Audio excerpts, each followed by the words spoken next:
Hello and welcome to the now sounding better All Read Everything podcast due to my current guest, Mr. Kris Frome. Buddy. G'day, mate. How are you doing? I am hopefully sounding much clearer to people that have provided feedback on the podcast that, sort of go, mate, it's a bit quiet or the guests aren't the right level. You've just spent an hour helping me dial in the desk. Mate, if it sounds like crap, I accept no responsibility. No, I'm throwing you directly under the bus. If this episode sounds worse, that's the KF setting that we've now added to the show because, my buddy Chris here, turns out he also is a cheeky sound engineer from way back. Long time ago, before all this digital stuff became cool. Yeah, knows a few things about making noise, and we'll probably go into a fair bit of that. But, mate, I am exceptionally grateful Thank you. for you spending the time, because something I don't know much about, which is terrible for a guy running a podcast, is I know very little about sound. Yeah.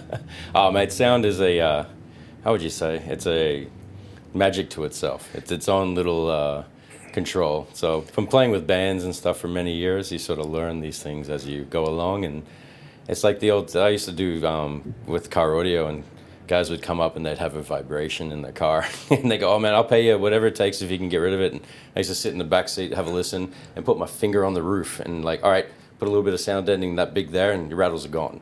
And I'm like, that'd be $150. And they go, why 150? I said, because you're paying for my experience to be able to do that quickly. And isn't that the key? Because you were there, even as we were just dialing the show in, and you're going, oh, can you hear that compression in the mid-range? And I'm like, no, I can't. My ears are not tuned in to the level that yours are, sir. Oh, it kills you when you listen to music, because I can hear auto-tune like clear as day. Because when I'm actually listening to like a good recording and you can hear like high compression stuff, you're like, oh, it's killer. And this strikes me as one of those things where ignorance is bliss. It is sometimes, mate. It's like the old argument between LP and CDs and which one sounds better and stuff. And they're like, unless you actually know what you're listening for, it's really hard to tell the difference. So I say to a person, does that sound good to you? Like, yeah, perfect. Don't change it. That's what you need. It's like how I can look at a video and tell if it's shot on Sony. Yeah. Well, like TVs, man. Because I can see it. Yeah. And that's my problem. There's a difference. If I say to a person, if they want to, do you want to buy a TV to look good, or do you want just a TV? Yeah. And if they say to me, oh, I want it to look good, then I'll go through the explanation of showing them what to look for.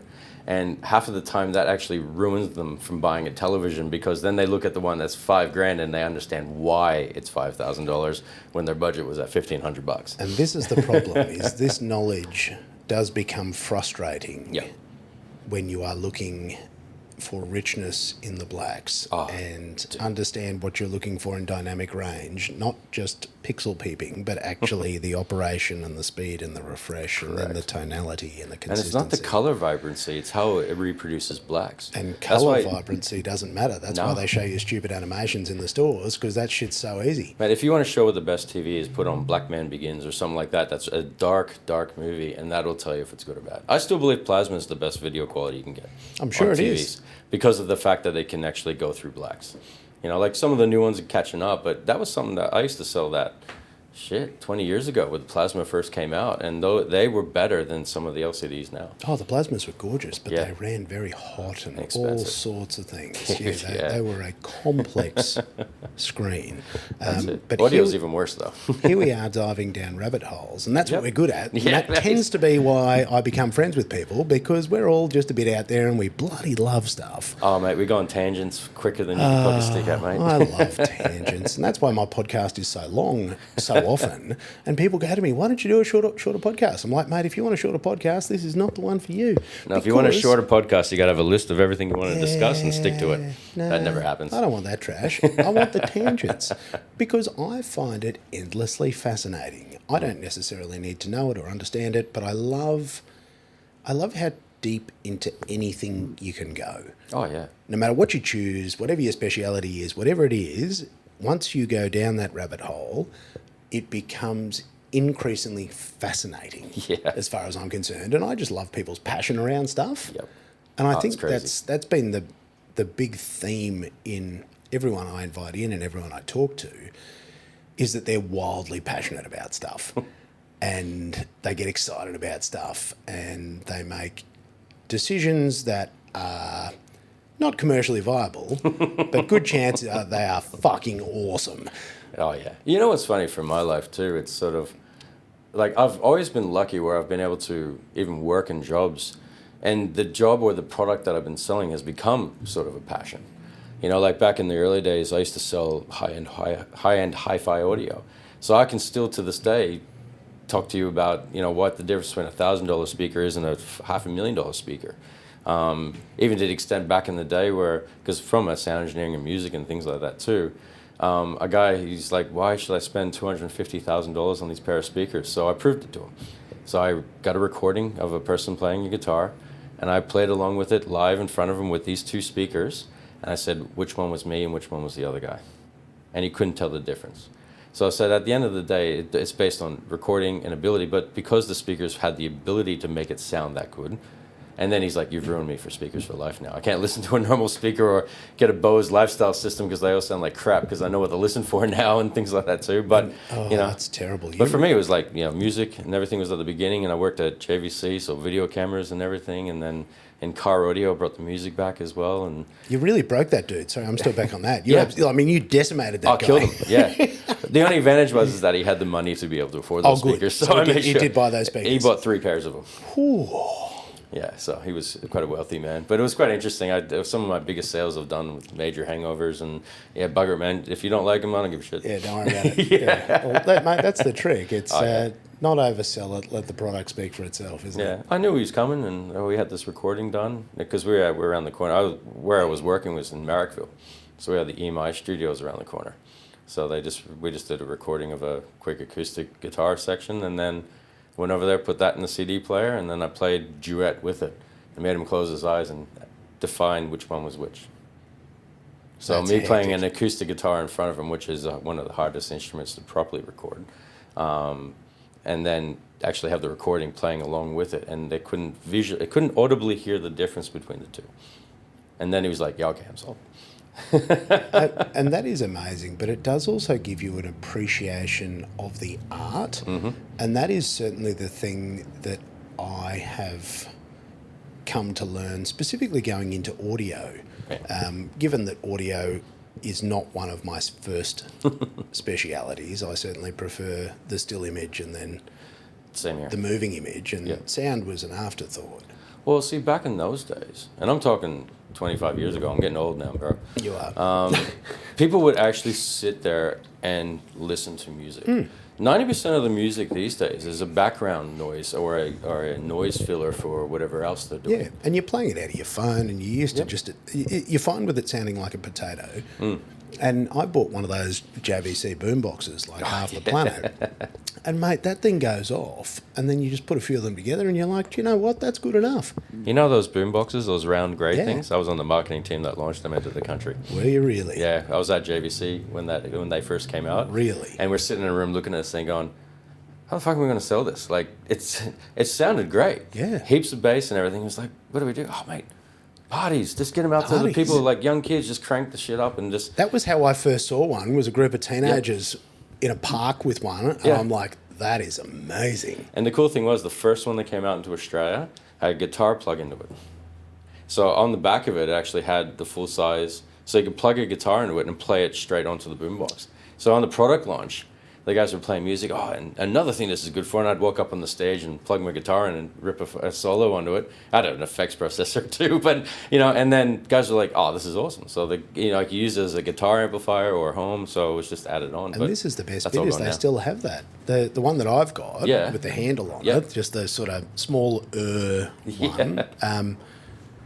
This will make you... These ones are like this big. Yeah, this will make you smile just because I'm not a very smart man. I picked up a set of Pioneer decks, like not the bottom level, but, you know, sort of one up. So the MK2s, mate. Very, very basic. And I took them to Morton Island and then plugged them into the JVC just because I always thought, how funny would it be to have a set of decks camping? Oh, yeah. It's awesome. And, mate, and into the JVC thing, I'm like, this is sensational. And it was as hilarious as I imagined it would be. Yeah.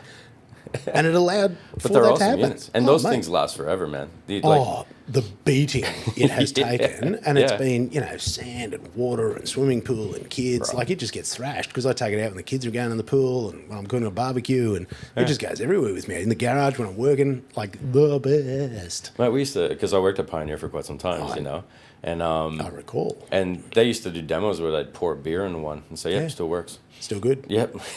That's the only brand, that's the only part of their business that's still legitimately Pioneer. Really? Yeah, they sold all that. The beer collecting partner? Yeah, pretty much, yeah.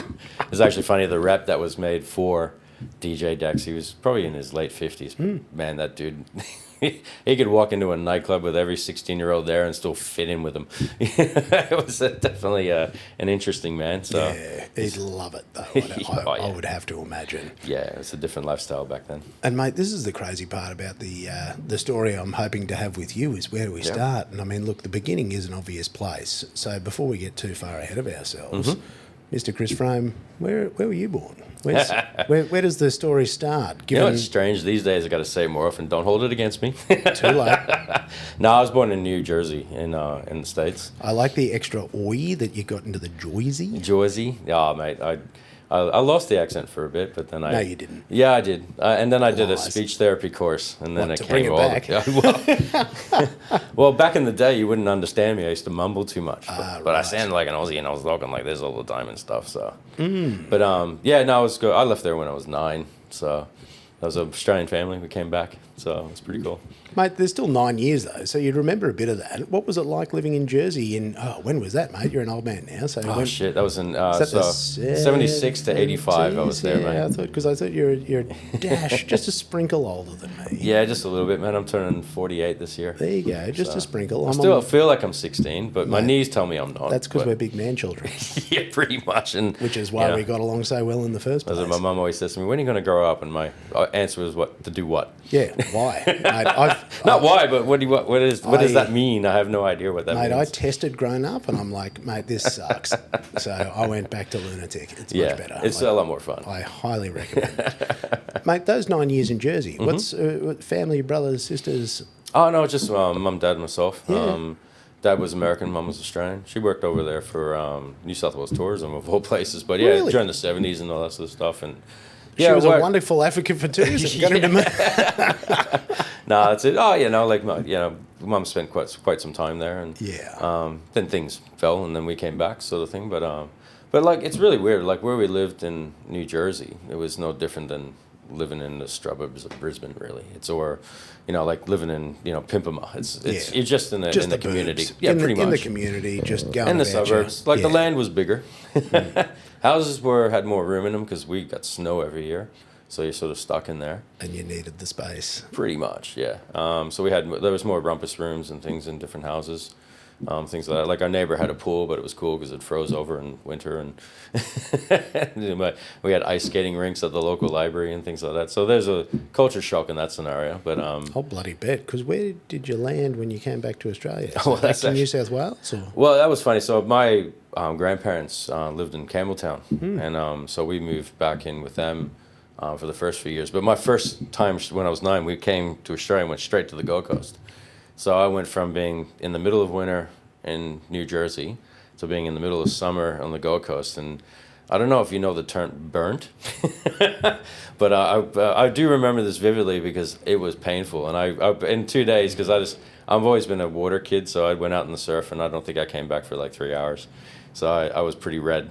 But by the end of the week, I got a photo of myself next to my cousin, and I just looked like the blackest dude in the world, man. I just went... That's a brutal introduction. It was a brutal introduction. The UV here is quite spicy for people that are not ready for it. Yeah, pretty much. Now I'm acclimatized to it, so it doesn't have an issue, And you learned how to use sunscreen. So. Yeah, occasionally. That's right. Or I surf early in the morning or late at night. So. Yeah, I'd forgotten that about you, because you're a big surfer as well. Yeah, it doesn't look like it at the moment. I'm getting things fixed, but mate, you've got other priorities in life at this point in time. But as a younger man... Right. I recall that as well. Okay. Well, I moved up to Queensland for work, but primarily for the surfing. Yeah, well, that makes sense. Yeah. So, all right, you're a 9-year-old boy that's turning yourself into a piece of toast. Yeah. And you've gone lobster coloured. Yep. So landed in the Gold Coast just to... Yeah, it was a holiday, and then we went back down to Sydney, and basically went to school there. So I was halfway through year 4 when I came to Australia, so I had to start year 4 again because the years are mid-year to end year. So I was an older kid for my year. Still, it came in good when I was 18. I was able to buy the drinks for everyone, make some money out of that, brother. Yeah, you can be the king. Yeah, hopefully my mother's not watching this time. Yeah, you know. Sorry, Mum. That's all right. They know that. And it's nothing that they didn't do either. Is the other problem. But yeah, I grew up in Campbelltown, and how was that moving in? Because again, with a thick accent and not really into the Australianisms, and that period of time in Australia was still pretty. It was tough, mate. I'll be honest with you. So I used to get beaten up quite a lot because I was a seppo. and I remember my first time in class, I was like, "Oh, excuse me, miss, can I go to the bathroom?" And I just got annihilated by four. Like, what's a bathroom? What's a bathroom? There's no bath in there. You don't do that shit. So I learned that real quick. Oh, nice one. Get out of the bath. So yeah, I used to get in the old fights all the time in school and stuff. Because the 80s were still pretty. It was rough, mate. Yeah, it was still Wild West times. And I used to walk to and from school, and I knew the routes, and I'm like, all right. But then I got bigger than them, so then it sort of evened it out. And that does help. It really does. But not a great transition. And I always look at that for kids that come in and go, that is hard. Did it take some time to make friends? Do you remember sort of how long? Oh, I made some friends pretty quickly. Yeah. It was quite funny. Some of my friends were the ones that used to bully me back in the day. Really? Yeah. At the end of the day, they sort of come up and like, oh, sorry, man. Because it's like anything. Kids are kids. And as much as we try to shelter our kids, and I look at it as a parent now, you got to go through those things, I think. And I think a lot of it is too much. Like if a kid hits you and you hit him back, self-defense, both, they shouldn't do it, everything like that. But sometimes that was a respect thing too. With boys, the girls is a different thing. I'm about to learn that one with my good old daughter, but a whole of a lot of lessons there. Yeah, you sort of had to stick up for yourself, and that puts you into a place. But I was always that kid that didn't roll with a circle of friends particular. I was just friends with everyone. I didn't care. So whether it be that group or that group, I'd float around in high school and hang out with all of them. I didn't care. So then they were all, whether it be friends or whatever, and I just did my own thing. So it was pretty good. But it was tough at the beginning, but I got through it. Got to make a man out of him somehow. Well, it's the smooth seas never made a good sailor. But mate, there was a good memory out of that. My grandfather back in the day, he'd have me in the back. I was young, right? I was like 9, 10 years old. He'd have the cushion off the back porch, the deck of chairs and stuff, and holding it up, teaching me how to box. And I'm like, those sort of things, they stay with you forever. That's sort of good thing. He understood. Did you go to him or did he see that you'd had a bit of tussle? He knew how to do it. He's like, come out here, I'll show you how to defend yourself. Mate, let me just show you a few things. Yeah. Don't ever start it, but we'll finish it. Yeah. So that's the main thing. I got good at grappling too, so I was known as the kid that once I had you in a headlock, you're stuffed. Yeah, you're having a bad day. Pretty much, yeah. And that's it, mate. Once the old fella shows you a few sweet moves and that's it. And you go, I've been doing a bit of homework here, Chief. But no, I ended up going to Camden High School after that, and so that was a bit more rough and tumble, but that was a lot more accepted back then. See, that was starting to the stage where America was sort of coolish. Yeah, are we getting? Where are we here? We'd probably be in the late 80s, early 90s? Yeah, early 90s. How close are we to Beverly Hills 80s. 90210? Because, that would be where you'd get cool. Yeah, no. Mate, honestly, I don't think in where I grew up that was cool. It was watched, but most of the boys are like, oh, these fucking wankers. Mate, that was peak coolness. Oh, brother. Yeah, no, that was I finished high school in 94, if that gives you any timing. Yeah. So, and that was at year 12 as well. So. I think you missed the ideal crossover point. Yeah, I did, mate. If you were a couple of years later, you could have been so much cooler. Well, it was funny. I hate to say it, the school I went to was, in today's scale, would be classified pretty much as redneck, because there wasn't much multiculturalism in my school. And one of my best mates, he was Greek. And then I had another couple of mates that were from Mauritius and Cyprus and stuff like that, and really good guys. I still know them now. And they, but no one paid out on each other for that. Really? Never. No. If the person had a problem with you, it was never to do with where you came from or who you were. It was more about who you were as a person than it was in other things. And also, my mom got me into swimming pretty young, so it made me pretty big. Proper competitive swimming. I was like, we went to a coach, and he's like, we're going to get you guys all to the nationals by next year. And we're like, yeah. But he ended up being the Australian coach later on, so yeah, he got us there.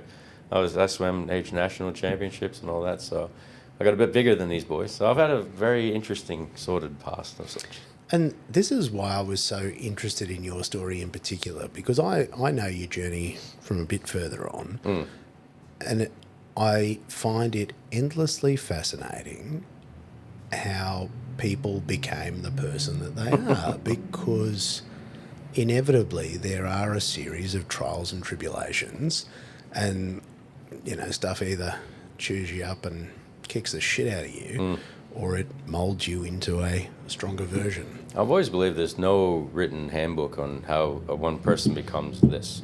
You know, there's a lot of series of things you got to go through, and people can't protect you from going through them, because then that actually then becomes a positive or negative based on how that is too, you know. And generally worse, because even as a parent, and something you'd appreciate now, is you're simultaneously balancing the fact that you wish to protect them from harm, all while knowing it's going to happen. They got to cop that. Well, I got a good look from the because my daughter's in daycare, and she got bitten one day, and I was telling her, "Did you bite her back?" And they looked at me, and I'm like, we're not going to be mucking around with that. So no, in 2020 something, I don't think you're allowed to do that. It's allowed, and doing it is two different things, you know.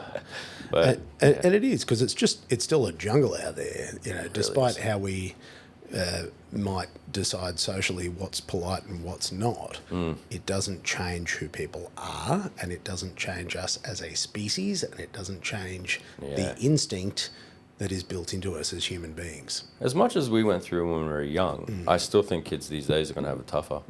Because at the end of the day, like when I went home, that was it. Right now, like I look at my 10-year-old stepdaughter now, and she goes home, and there's still messages, there's still connectivity is constant, and that's very hard to monitor, and that's where it can become even worse again. You know, and it's exhausting. That's the thing that I feel as an adult, is that to get away, I need to disconnect, and I go places where my phone doesn't work. Whereas they've never known that. No. They actually are unfamiliar with the land before time. Literally. That you and I and you know, there's a chunk, but we're the last that straddled the divide, where we remember before. But they don't know any different. This is just it. This is just life. 24/7, 365. You know, 4 o'clock in the morning, boom, phone, go. Right.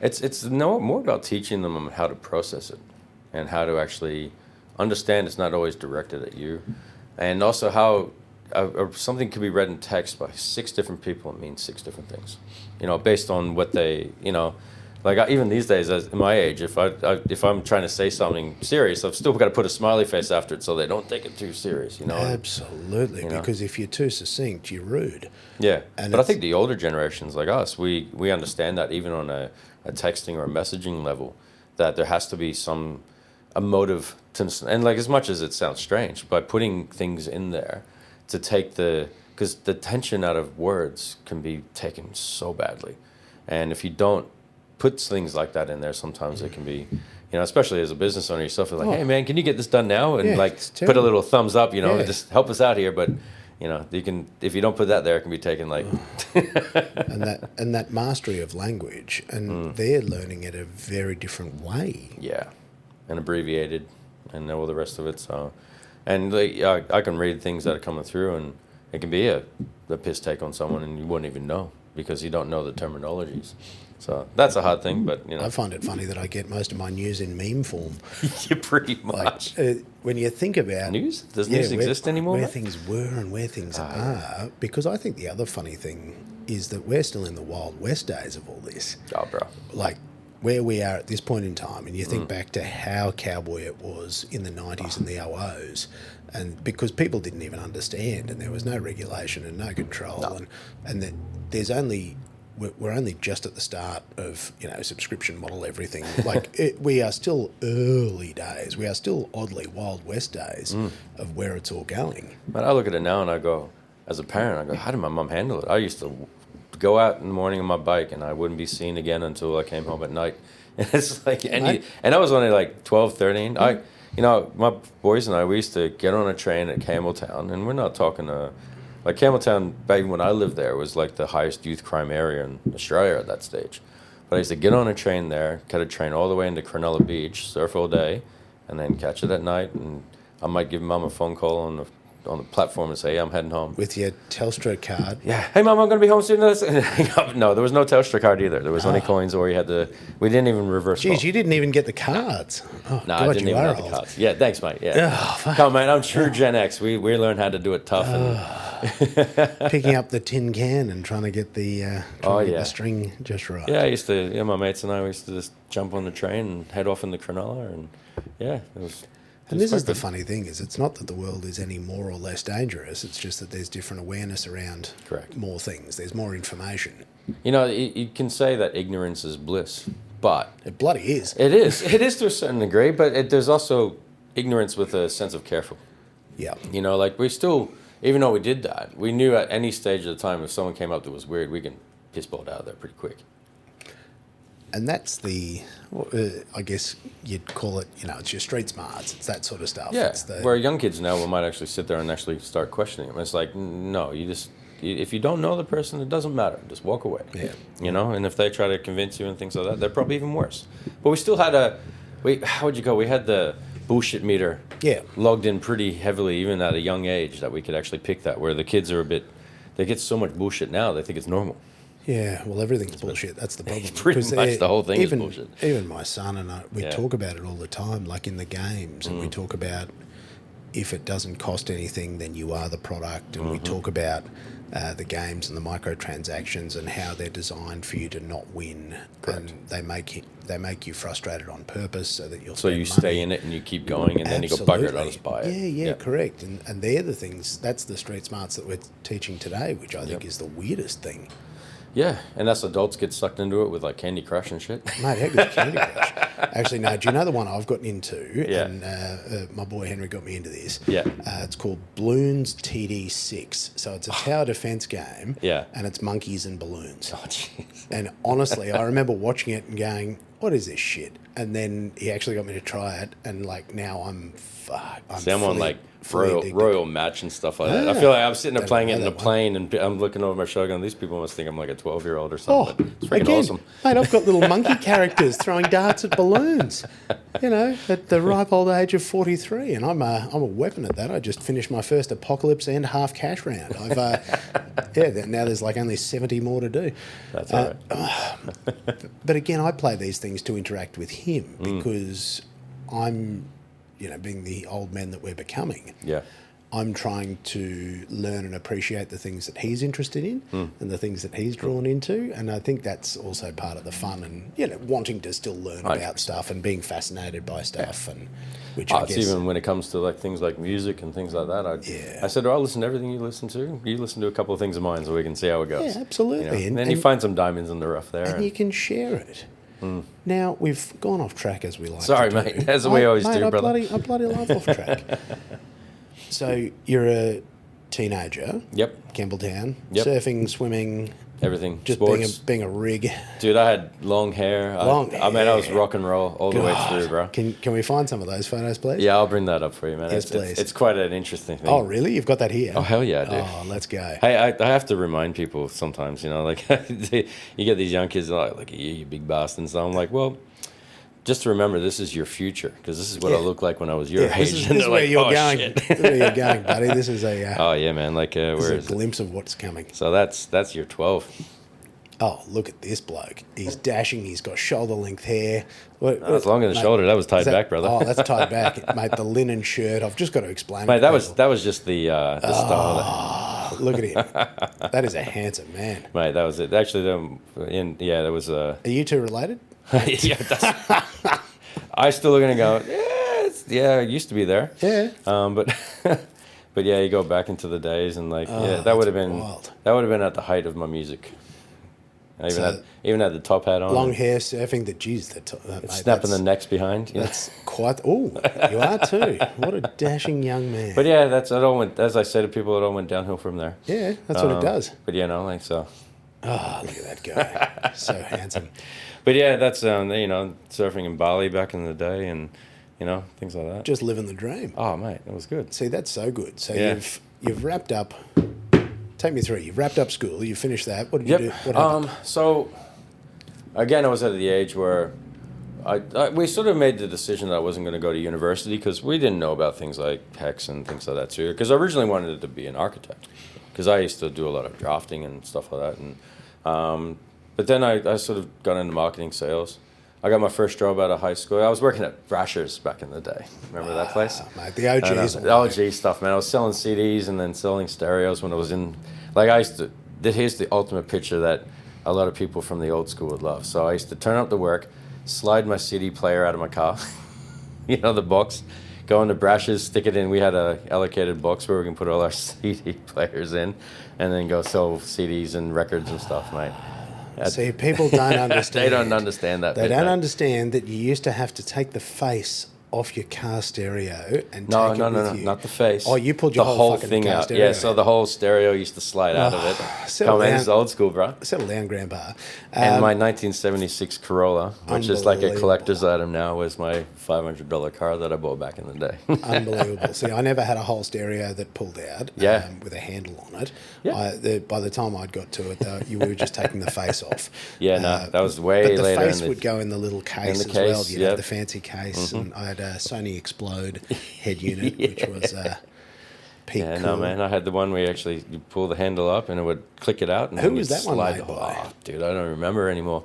That was that old. Yeah. It could have been Blapunt or something like that from back in the day. Something that was going hard back then. Yeah. Like, was it a Nakamichi or something? I was trying to figure Actually, yeah, I think it was. My cousin was actually obsessed with Nakamichi back in the day. Because, mate, that was that was gangster. If you had Nakamichi. Yeah, that was top end stuff. But they were like $500-600 for a tape deck. It was actually a tape deck. It wasn't a CD player, by the way. Wow. Yeah.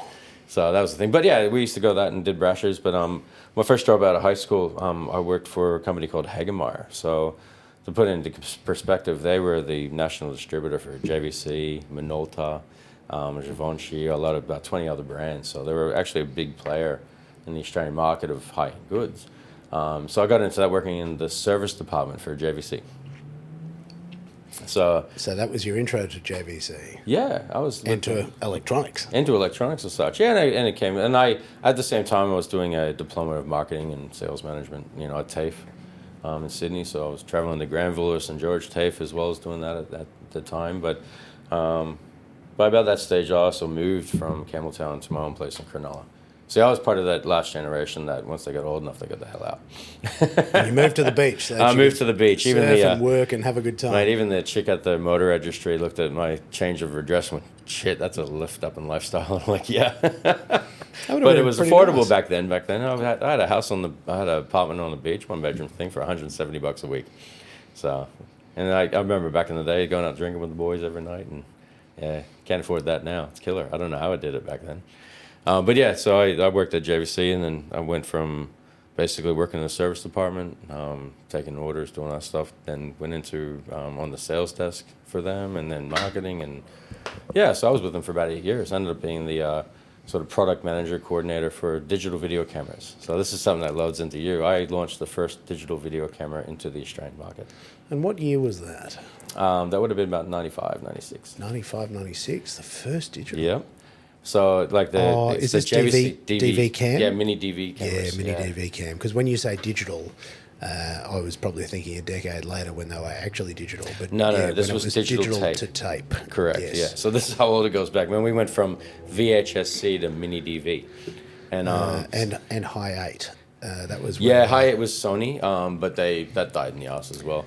But mini DV sort of took over. Even Sony went to mini DV. Yeah, mini it's like DV the old beta was a VHS. strong platform, and it actually was a really good-looking video. It actually did create a strong product. Well, that stayed in professional market, and where mini DV stayed into the consumer market as such, because the ability to have a smaller, like tape deck of such, to actually get the quality for the average consumer, but it wasn't good enough for production. Yeah, right. So that's the area we're in. And even we're doing product launches and training. I travel around the country for years, not only training them on the technology, but training them how to sell it. Isn't that amazing? That would have been a fascinating time, because that was when it was all, I guess, becoming available. It was when electronics were, rather than just being something that were totally out of reach, or only for the super wealthy. Things were starting to become more accessible. Well, you're back in when I was doing it, your average, like your ASP, your average sale price of them was about $2,500. Yeah, wow. But we're selling thousands of them. Thousands of them. Like What we a had, time. we took a different strategy than Sony. Sony works, of course. They have their marketing chugging up behind it. But for us as a wholesale distributor, we didn't have that. So we thought we'll own them at the shop. So we did all of our sort of effort into training them on, and the better they knew the product. Not so they can blurt out all the information, but so they can say, hey, for what you want to do, this is the best product for you. And we owned them at the retail shop. And so that makes a lot of sense. So for us to have a same, if not better, market share some months than Sony did with the mini DV market. So it's a pretty big deal. That's quite fun, man. Yeah. And I did that for about 4 years. And it also, I guess, helps to make a lot of sense because you, as a professional salesperson, again, you know how to listen and identify and understand. Yep. And your future story makes a lot of sense, knowing how hard you worked at getting those things right. That's incredible. Yeah. But again, that was old school. You weren't finding out about it on Instagram. No. You saw something, decided you wanted something, researched it, went to a heap of stores, because you'd have to go and see and touch and look. It wasn't just a heap of stores, man. We're like, give you an example. On a yearly basis, I was away from home for 27 weeks of the year. Bloody hell. So I would go to Perth for a week, for an example, and do 4 training sessions a day with a maximum of 15 people per session. And we would have retailers from all those areas coming to me. And then I would talk, and not only just showing them the technology. I'd go into these places with 15 laptops, 20 cameras. All right, let's play with them. Show them how to use it. Show them how to actually do things. Wow.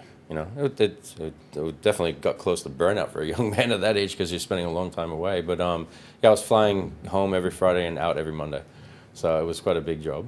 But it was cool because like when I went to places like Queensland or Perth or stuff, I always threw the surfboard in with, and we didn't have excess baggage problems that we do now. But yeah, so I'd go and rent a hotel at Burleigh and hire their conference room downstairs and get everyone from the Gold Coast to come to me. And it was a big organized, it was a big thing, and it worked really well. But we would do product launches around the country, and so it was my little talking ass in front of 5,000-6,000 people launching these products. It was funny. And that's where the speech therapy came into play.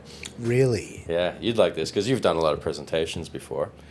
So the first launch ever of the digital camera, we were going to launch it to market. It's a little story. And so we would practice. I was presenting it because that was my job. Because my boss is like, I am not standing in front of people telling them shit. That's all you. Because of the music thing, I had no problem standing up in front of people as long as I was prepared. You know, nervousness in presentation comes from preparation. So we'd practice it, and the presentation was meant to last about an hour. So we did the first one in Perth this time because it was like a test market for us. And I got up there, my skinny little ass going, all right. I ran through that presentation within 20 minutes. Like, what do I do with these other 40 minutes? Well, no, it wasn't that. So it had a positive but negative effect. So the positive effect is that we had all these very technically minded people in there because they were all camera specialists and that, looking at me going, holy crap, this prick knows what he's talking about, because none one could actually come up quick enough with a rebuttal.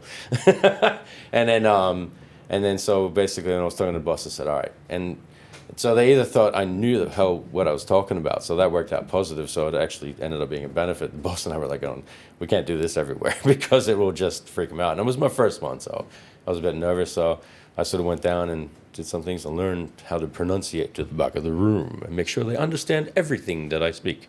And then the accent came straight back out, really heavily. Learning to slow down, I find, is one of the harder things. That is the hardest things. To be able to and do an entire presentation or speech without using the word So if I can sit there, say, hey, Scotty, so how was your day today? And have a question come back and then sit there and not go, and to know to pause instead of saying the word, okay, and the next thing, but my killer was just like, cool? So, and I used to get known as the guy that used to say cool all the time, because I'd be up there in a presentation, I'd say, oh, and this thing has, 670,000 pixels and bigger thing, and I'd look out in the crowd and go, cool? and that was my way of getting some reaction back from them so I can move on to the next one and stuff, so I had to then get rid of that. And this is the hardest part about learning to work with your voice. Oh, yeah. And when your voice is the first encounter that people have with you. Mm-hmm. And what's funny is some of my episodes have started getting a little bit more, and I've had people going, geez, you need to get rid of your fake radio voice. And I'm like, Nah. that's my real voice. Like, Come on, Scotty, that's soothing to fall asleep to, mate. Oh, well, it's the funniest thing to read, and you're like, Yep. they're like, no, God, that guy was hard to listen to, and I'm like, oh, geez, I'm sorry, like I don't mean to be hard to listen to. This is just me. Yeah. But as people don't know that. They don't know when they encounter you for the first time, whether you've done this 10,000 times or once. Correct. And they judge you on the delivery of whatever they encounter. That's right. Which is why I was so happy to burn as much time as it took for you to help me with this, because and this was something I even said to people. I said, I appreciate your feedback. I have no idea what I'm doing. Like none, zero. And it's such a hard thing to cultivate and also just be comfortable taking on that feedback. Yeah, it's not so much that. It's like I've learned in life too, doesn't matter what it is, if there's always someone that knows more than what you do in the room. But it's also knowing to listen to what they tell you, take it on, and then change it to be what you do as well. Correct. So even from experiences to life to everything. But even with this, it's like some people get very, like, I'm appreciative because with some people, if I go try to touch the soundboard, I'll tell you a good story about that. Please, far away. Yeah, Dive into that one. This is in my life, I've got too many stories. I love my stories. friends and family tell me I got too many stories. No, that's why you're here. The hard thing is that some of them are so far-fetched, people don't believe you. I believe you. I know you. That's why the hard I believe thing, you. So, long story short, a couple of mates and I, we used to go up to Stockton Beach up in Newcastle every year, go surfing, things like that too, right? So we were up there at Newcastle Workers Club. This is before it went down in the earthquake and everything like that. So this is a long time ago. Anyway, there's a band called Front End Loader. You remember the song Hey Mrs. Robinson when it went real punk? Right, so I remember Front End Loader. Yeah, so they were playing Front End Loader, Tumbleweed, all those sort of guys. Anyway, I was in the room, and because I find it interesting, the sound desk was like sunk into the floor in front of the bar. So you could stand there and sort of look over and do it. Man, it sounded like shit.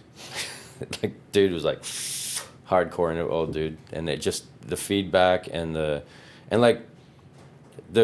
basic thing, how do you know you have a room perfectly sound engineered? Is when someone can leave the concert, the hearing's muffled, but there's no ringing. So ringing is from distortion, right? This is and when you're talking about audio. So if you have ringing in your ears, that's because the audio you have been listening to has been distorted, right? When it comes through in your ears, because your ears will naturally protect themselves, the hairs curl over, and ringing is damage. But if it's muffled, it's just, you're fine. But this stuff, man, it was hard to listen to. So the guy went off for a smoke. So I went in and started playing with the sound desk, the biggest rule of no you should ever do. And I had the guy standing above my shoulder. I didn't realize it, the tour manager. No, just let him go. The guy came in trying to rip my head off because I was playing with it. And yeah, they turned around and just went, no, let him keep going because the thing just sounded 10 times better. People actually were coming back into the concert because it wasn't that harsh. So, and just doing basic things from the gains, controlling the gains with some of the frequencies were just, you never add frequency to a live gig. You always pull out the ones that are affecting it. And you got to take into consideration balance of audio around the room. Like I had one place where the whole side of the auditorium was mirrors. So, yeah, it's like even simple things as like pointing the drum microphones another 10% away from it so you weren't getting flashback from it and stuff. But yeah, so like I was sitting there. So here's this, like, I was 17 at the time, so I shouldn't have been in the pub anyway. Playing around with this dude's soundboard and making this band sound like kick-ass, and was able to increase the volume by like another 15% because of it. And instead of not getting my head kicked in by the old stoner sound engineer and stuff like that. So yeah, had a few little things like that, and ended up doing a few more gigs like that as well. So it's good fun. And see, that doesn't shock me. On the internet, they would say, and then everybody clapped. But that's the thing, though, is knowing you as I know you, I think you'd struggle to tell me a story that I wouldn't believe. I can sell some doozies, mate. Because you're a loose unit, but you also know what you're doing, which is a wonderfully dangerous combination. But as I'm saying this, everyone listening to this podcast can go, fuck, that sounds like horrible. Yeah, it probably does. And see, what's funny is I'm listening to myself without the level of compression that I've been enjoying. Yeah. And I sound different to what I'm used to. You sound like you. Yeah, which is weird. I don't sound like compressed me. Yeah. So we'll wait and see how that... That's called speakers auto-tune, man. How that works. Mate, I love speakers auto-tune because then it sounds like it's somebody else. Nah. And then it's easier. No, you got to be, this is the realism of podcasts, mate. Boy. Well, I've learned stuff today, which is a bonus. There you go, man. Now, we've got to come back to Sorry, where we were man. in the I told you story. about these tangents. I'll go off on them. No, but I love tangents, and this is the reason I just have to follow the arc of the person's life, because then when we fall off the tangent, we can broadly go back. You'd organised yourself an apartment. Yeah, so I was living in Cronulla, and I was working for JVC, doing all that, and then that basically you can fast forward 8 years. Yeah. Oh, well, that's basically from there. I moved up to Queensland. Really? Yeah, I had a friend of mine. He just recently passed, Joe Solik. Really good friend of mine, and he 78 years old. So and a positive, like not that it's ever positive, but yeah, he passed away doing what he loved, and he was surfing around the world, and so 78, and Surfers Joe, and if anyone in car rodeo, everyone would have known him. He was a fucking top dude. He's always the guy, come on, guys, buy some sub boxes off me. He was American too, so. But yeah, I met him in Sydney years ago, and then he offered to give me a job up in Queensland with Fusion Electronics. So I moved all my stuff up to Coolangatta, lived on his floor for about 6 months while I was waiting to find a place for my own, and right. And was selling car rodeo to all the autobahns and car rodeo shops up in Queensland. Oh, mate, what a change of life. And this fella, tell me about him. So he went full Endless Summer.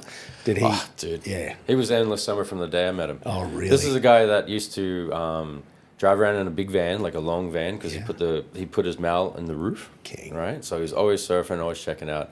Never afraid if you saw a good-looking chick walking down the street to yell out and let her know that she was good-looking.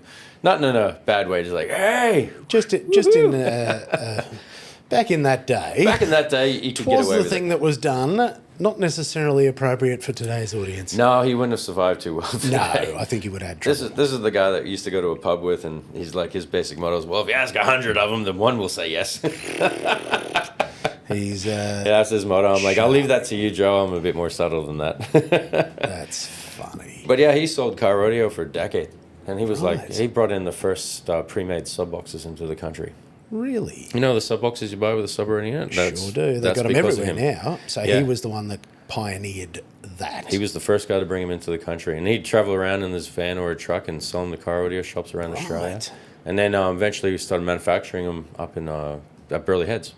They were called the Beaver Box. So any car course they rodeo guys, were. yeah, you know, course they it sort of goes. If people understood the man, they understand where the name came from. But yeah, Joey had ups and downs in his life and that sort of stuff too. But he was always a surfer, beach guy. You know, even at the end, he was living in Bali. You know, go between America. Like during COVID, he was in the States with his family, of course. And like the last post I saw of him was in, you know, Christmas Day at the beach in Bali. You know, and then, you know, so he's passed. So, but that was, yeah, he was a good man. So I actually came up with him, and yeah, worked car rodeo for a bit. Was at Fusion for a couple of years, and that was an interesting experience. And then Tell me about that, because that would have been, let's apply some context. Have we got a rough year? Where are we in time? About 2003, 2002, 2000. I'd have to look at my own LinkedIn and see, page. that's an exciting time. Yeah. Because those early 2000s were a wonderful time for such things. Yeah.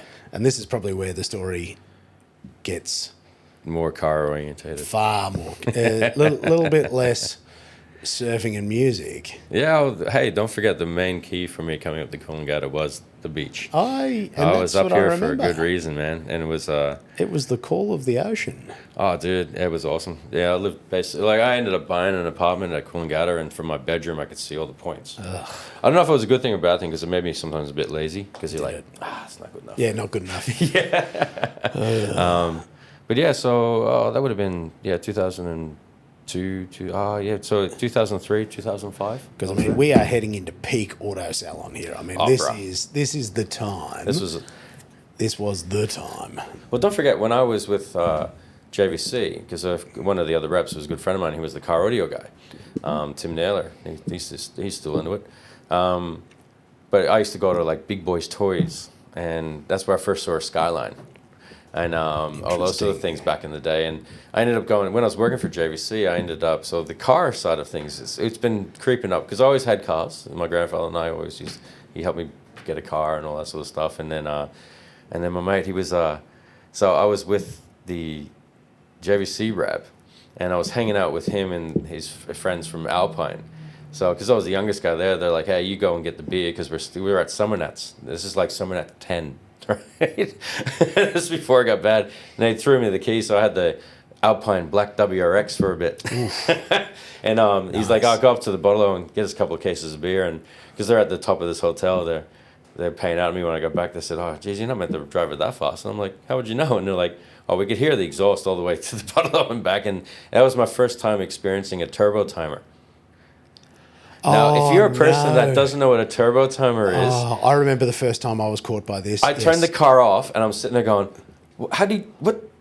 The car won't turn off. Why is it still running? And I didn't have a mobile phone, so I couldn't call them, and I didn't know what to do. So I'm like sitting there looking at this car and locking it, and he had it properly installed, so I could lock the car, and the car would keep running. But I'm not walking away from this. You know, this was like the original... so originally it was a blue STI that they painted black and turned it, because Alpine painted all their cars black.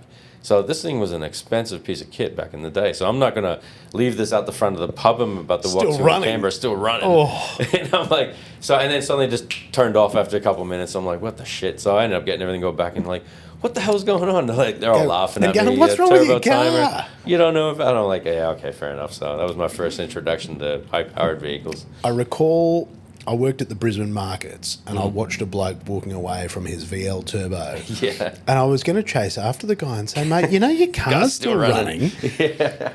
Again, I wasn't confident enough to do that. But that I vividly remember a very similar experience. And then later in life, when I had the Fusion WRX, it was always cool to go beep, beep, and just walk away from it. And people were like, what? It was cool. Vapor. Oh, yeah, man. You would have had one of those for sure. Yeah, I did. Of course you did. I had one in my own Skyline, man. Yes, I absolutely Bro, you do know I worked for the company that sold that stuff. Of course you did. See, I'm not shocked by anything here. Mate, people asked, even you're an early 2000s cliche, mate. Yeah, pretty much. I love it. Dude, and the underbody. I'm so excited. Bro, underbody neons. Yes. Man, the amount we sold. Because I was working at Fusion when they brought them out. Mate, and you just are right when underbody Fast neons. and Furious happened. Oh, dude, we sold so many of them. And I remember getting fined by the police because we had it so they were attached to the blinkers in my car. So when I'd lock the car, it would flash the underglow. And then, I locked the car as one of the cops was driving past me on the Esplanade at Surfers Paradise. And he's like, you can't have that. And I was smart. And he's like, oh, it was a blue color. And I'm like, no, man, it was green because it was the color back then too. And he's like, no, but I had the color changed once. So I was able to turn it on quick straight to green. And he's like, oh, okay. It's a company car. It's a commercial vehicle, man. There's nothing you can do. So I was trying to be as calm and collected as possible, and yeah, I got away with that one. It was hilarious. The green neon glow under the chassis. Oh, dude, Sound better with you saying it. Mate, it was sick. We used to drive around doing the cruising at down the Broadwater car park back in the day. Broadwater car park, Esplanade. It was wonderful having Dave Reed in here Mate. talking about that with the Dave Reed library of that era of time. Mate, a very special good old time. Just Dave. Just Dave, Just Dave himself, Yeah. who needs the Just Dave Memorial car library of mate. that magical time. See, that's the thing. Like, I was talking to my daughter about the cars and cruising and stuff. She's like, "Oh, show me some photos," and I'm like, "All right, I got to get the portable hard drive out, plug it into the computer, and I had them all listed in by category and dates and cruising and AutoSalon this, AutoSalon that from all different time periods and things." But yeah, that was cool. But yeah, my first cruising with that was with the Fusion WRX because they sort of let me use that as a And you company would have car. been such a baller. I mean, dude. turning up in that and just going, "What's up?" And and then the Alpine one. So did you do stuff with them as well? No. So they were just friends because when I was with JVC, they were just new. And so that was my entrance in. And I did I was there when Peter Brock was driving the Beast and the burnout pad, the old Ute and stuff. I saw photos of that come up the other day. Wow. It's like a nostalgia thing. So he was like literally doing burnouts in this thing with 22-inch rims on it and full blower out of it and stuff. And it's like you look at it now and go, it was so piss weak back then. Mate, it was a scale of time. That was also back when 300 horsepower was a lot of horsepower. Oh, So mate, it's important to apply context. It's like the... And 7 PSI was a lot of pounds. Remember high rollers? You had to have over 500 horsepower to be part of them. To be part of Club High Rollers. Oh, yeah, and mate. that was the peak of excess. Oh, yeah, mate. You were Because I've had king if Sharby you were in there. here as well. Oh, have you? Yeah. He's been on, and he was Club High Rollers. Over 500 horsepower. You might as well have had 10,000 horsepower back That's then. the thing. Like when I had my Skyline at the spec 8 was, I'm like, oh, you gotta join this club, and I'm like, nah, I don't really want to. I just want to do what I'm doing. It's like the high school thing, man. I'm not gonna be part of any club. I'm just gonna do what I do, and if you guys are there, I'll hang out, no problem, But I just did it myself. Just do it your own way. Pretty much, man.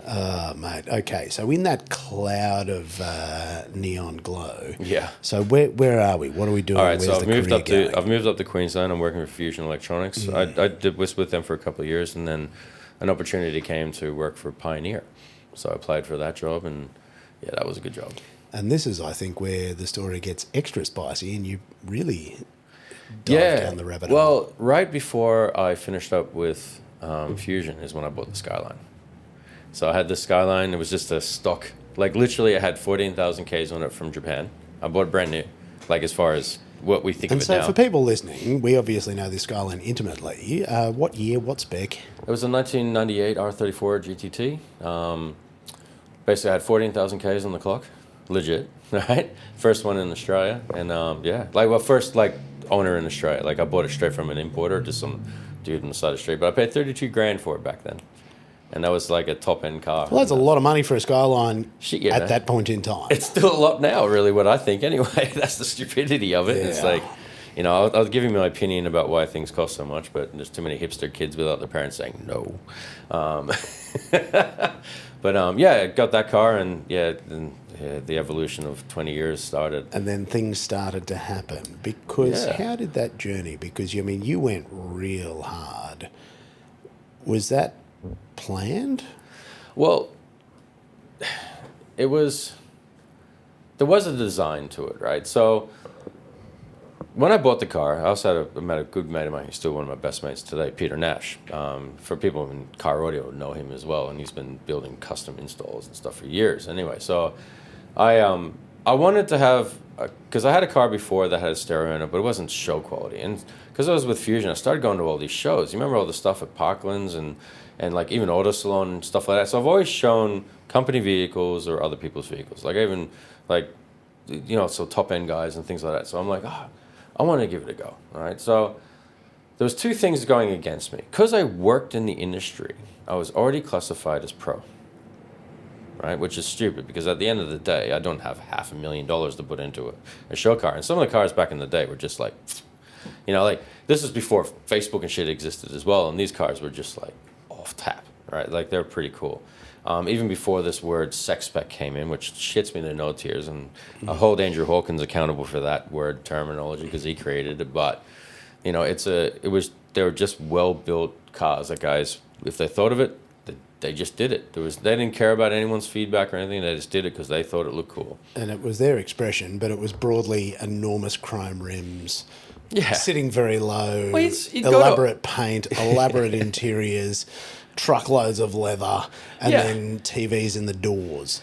Hey, that was just cool, all right? Like, the TV in the boot started because when you go to so many shows, it's boring as shit, right? So you'd sit there and you'd watch your own videos and stuff. I would always have a surfing video on or something like that. But what I wanted to do, like in my work before, when I was training people on how to sell video cameras, I worked at a retail shop to sell video cameras because I can't teach you how to sell unless I can legitimately sell it.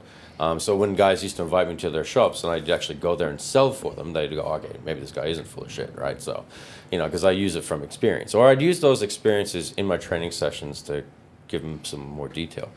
So for me in car audio, so I'm still at Fusion. All right, and seeing some pretty cool stuff out there. I had the Fusion WRX quite often as a company vehicle, and that was kick-ass. But I want something of my own, and I love the Skylines. I always loved Skylines. Could never afford a GDR.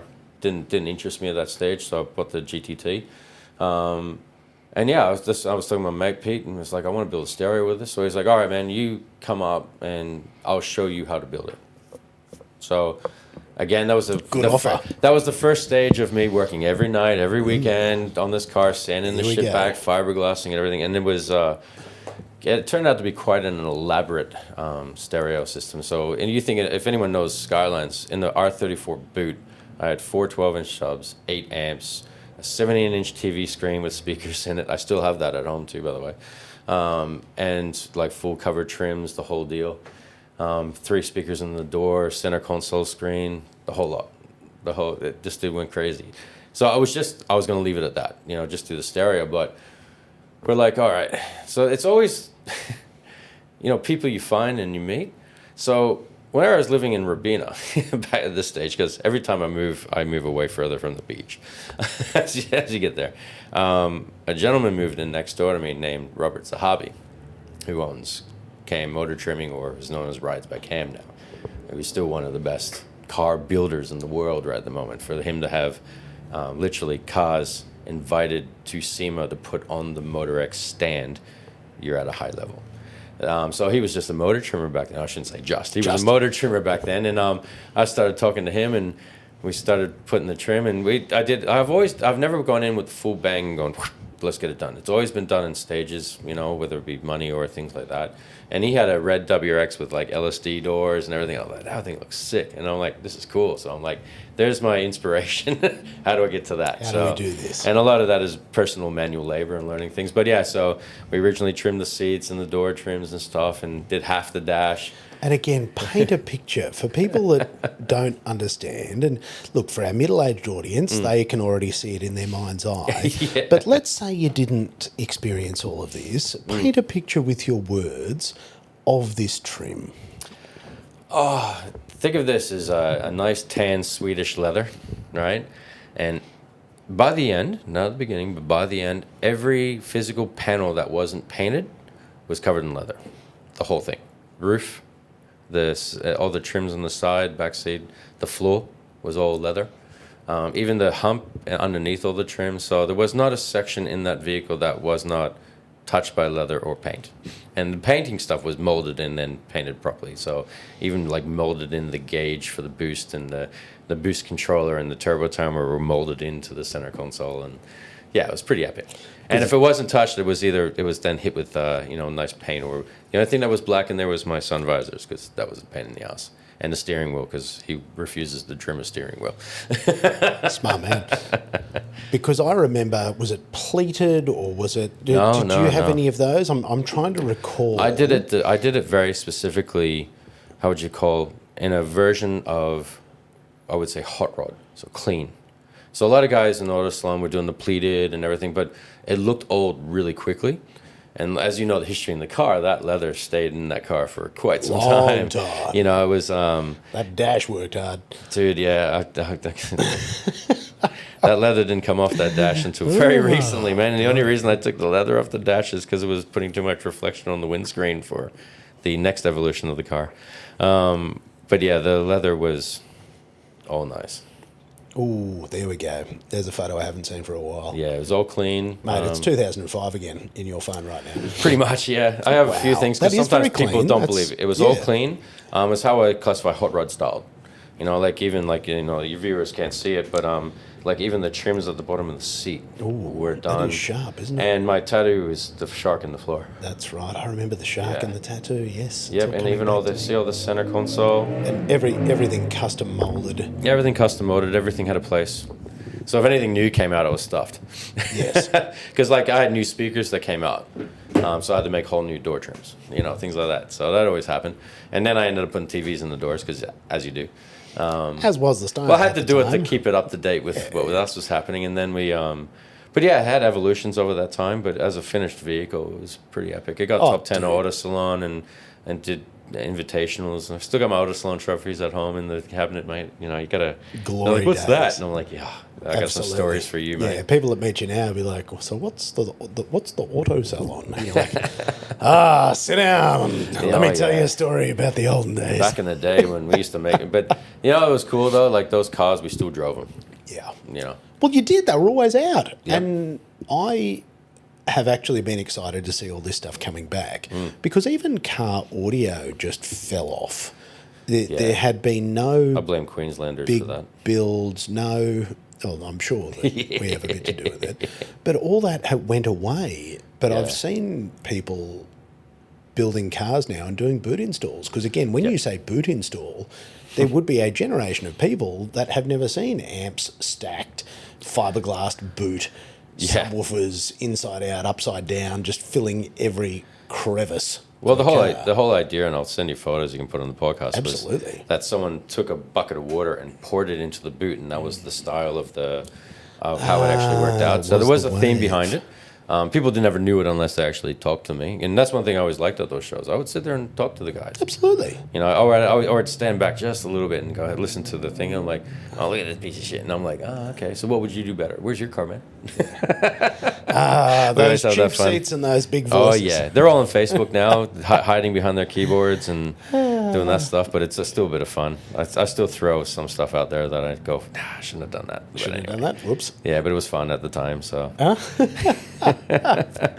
Because you did the whole circuit, and because you were working for Pioneer as well, so there was a solid crossover with the product. Yeah, I'd have my car on the Pioneer stand. And you're at the shows and going to meets and doing all the things. Yep, and Pioneer sponsored us with the gear, so that's why Pioneer was painted on the car, and I had a few other supporters like Autobahn Capalabar. He actually helped me get the scissor doors on the car, and stuff like that. So, and once again, for people that don't know the scissor doors, geez, this was all the rage, wasn't it? Mate, and that would have been a pain in the ass, dude. was it? No, they were legitimate LSD doors. So there's a company, and they still exist now in Germany, called LSD doors. So the actual doors themselves were side impact crash tested. And actually properly made, so you can bolt them onto a vehicle completely legally. Oh, so hang on, that was the whole door. It wasn't just the hinges. No, it was the hinge. It was just the hinge. Yeah. So the hinge itself came with an engineer to do. So I didn't do it, but I could have gone through an engineer and actually got it mod plated legally. Where a lot of them they couldn't. No, I'm sure they couldn't. No. Because the scissor door, again, for the uninitiated, if you've seen a Lamborghini or a Aventador or something like that, where they go up. It was also all the rage to make your car have the scissor doors. Ultimate wank factor, man. It was peak coolness. I remember the very first time I got in your car, I had never felt more cool than lifting the scissor door on Chris's Skyline to get into it, because at that point in my life, I had only ever seen these things from the outside. Yeah. I dreamed that one day I could be as cool as this man here. I drifted with those doors on for a while too, and it's funny but they were also classified because they were high quality. They're also classified as girlfriend proof because there's no way you can stuff up the closing. So a lot of the cheap ones were sprung loaded, and you had to sort of line them up and shut the door, so they're all beaten from the striker. So this one, it would actually lock into the bottom and then pull in close. So it was clean, and but it got me out of trouble a few times because it still opened a little bit. So I was driving through the CBD for a job interview, right? And the cop just pulled me over. I was driving that because I didn't have a car at the time, not a company car, because I was changing over things. That's part of the story. And he's come up behind me. He's like, "Oh man, there was a note in my thing to come and check your car to see if it was legal." I'm like, "Oh, okay." And he said, "There's something about the doors don't open properly." And I went, "Okay." And because we're in the CBD, he couldn't open the door all the way because the traffic was going past. So I've just opened the door and it opens up that much. Yeah. So you popped it open. Yeah, because the strut was zero weighted. So what happens is I could stop that door anywhere and it would stay there because it was weighted perfectly to the door. Right. So I just opened it up and went, I don't know what anyone's talking about. And he's like, "Oh, okay." So it opens and closes. And he's sitting there swinging on opening and closing it. And I'm like, "Yeah, there's nothing wrong with it." And he's like, "That's all good, mate." And it even helped me get across the road because I needed to park across the road. That's so funny. Literally, if I opened it up even 4 mil more, all he would have had to do, you would have felt it go loose and then up in the air. You are a very smooth operator, mate. Aren't you, buddy? Like I said to a lot of young kids these days, if you're pulled over by a nice police officer, 90% of it's an aptitude test. Absolutely. Don't be a dick, and you'll probably have a really nice experience. Yeah, mate. I'll tell you the story when I was pulled over and when my car was pretty much in full drift spec. And I'm sitting there with the bonnet up going, it's just the way the mechanic did it, bro. I don't know what he's doing. Yeah, I don't know. What's going on here? No, it was all good. What's that thing over there? He's like, "Where's all the EPA stuff and all the the canisters for the carbon?" I'm like, "What? What's a carbon?" Dude, I'm just the driver, man. I don't know what. Someone else did the engine for me. Yeah. But I was quite nice. And I'm like, "How's your day going, man? It's all good." And he's like, "Oh, where do you live?" And I'm like, I was literally 200 meters from my house. I'm like, over there. And that week was the same week I bought a trailer. So I was sort of I was like, hey, he could ride me, like the fine itself would have been bad, but the riding the car didn't really worry me. So I was like, yeah, it's all good, mate. He let me off with, he's like, just go back, man. It's fine. I'm like, thanks, brother. Use your manners, kids. But yeah, going up next to him, and this was when I was living in Pacific Pines, and we're going up a hill, and at this stage, I had a TD06 Greddy Trust Turbo with a 50mm gate on it, and it was loud. Oh, yeah. And as you're going up the hill, you go, and I was like, and he's looking at me, and we're only doing like 40 k's per hour, but it was uphill too. Oh, yeah. So the turbo's working. Yeah. And then, like, just as I get to the roundabout, I'm trying to let off the throttle as slowly as possible, and just went. I had no blow-off valve at this stage, and it was just, and he's like, and I'm like, he just looked at me and just going, I'm like, oh shit, here we go. So, but because you just have to be nice to him. So mate, you just be polite and try not to dose it too hard, dude, in front of big crowds. But yeah. So I ended up, so go back to your story. So, because another tangent, mate, without keeping me too long. Mate, I love the tangents. We just got to make sure we get everybody home. You can edit all this stuff out. Mate, I don't edit. That's the thing. This is the whole thing. It's in all its meandering glory, my friend. Yeah. Realistically, we've probably only got, what's your travel time to get home? Oh, I'm good, mate. Yeah, it's all good. You're all right?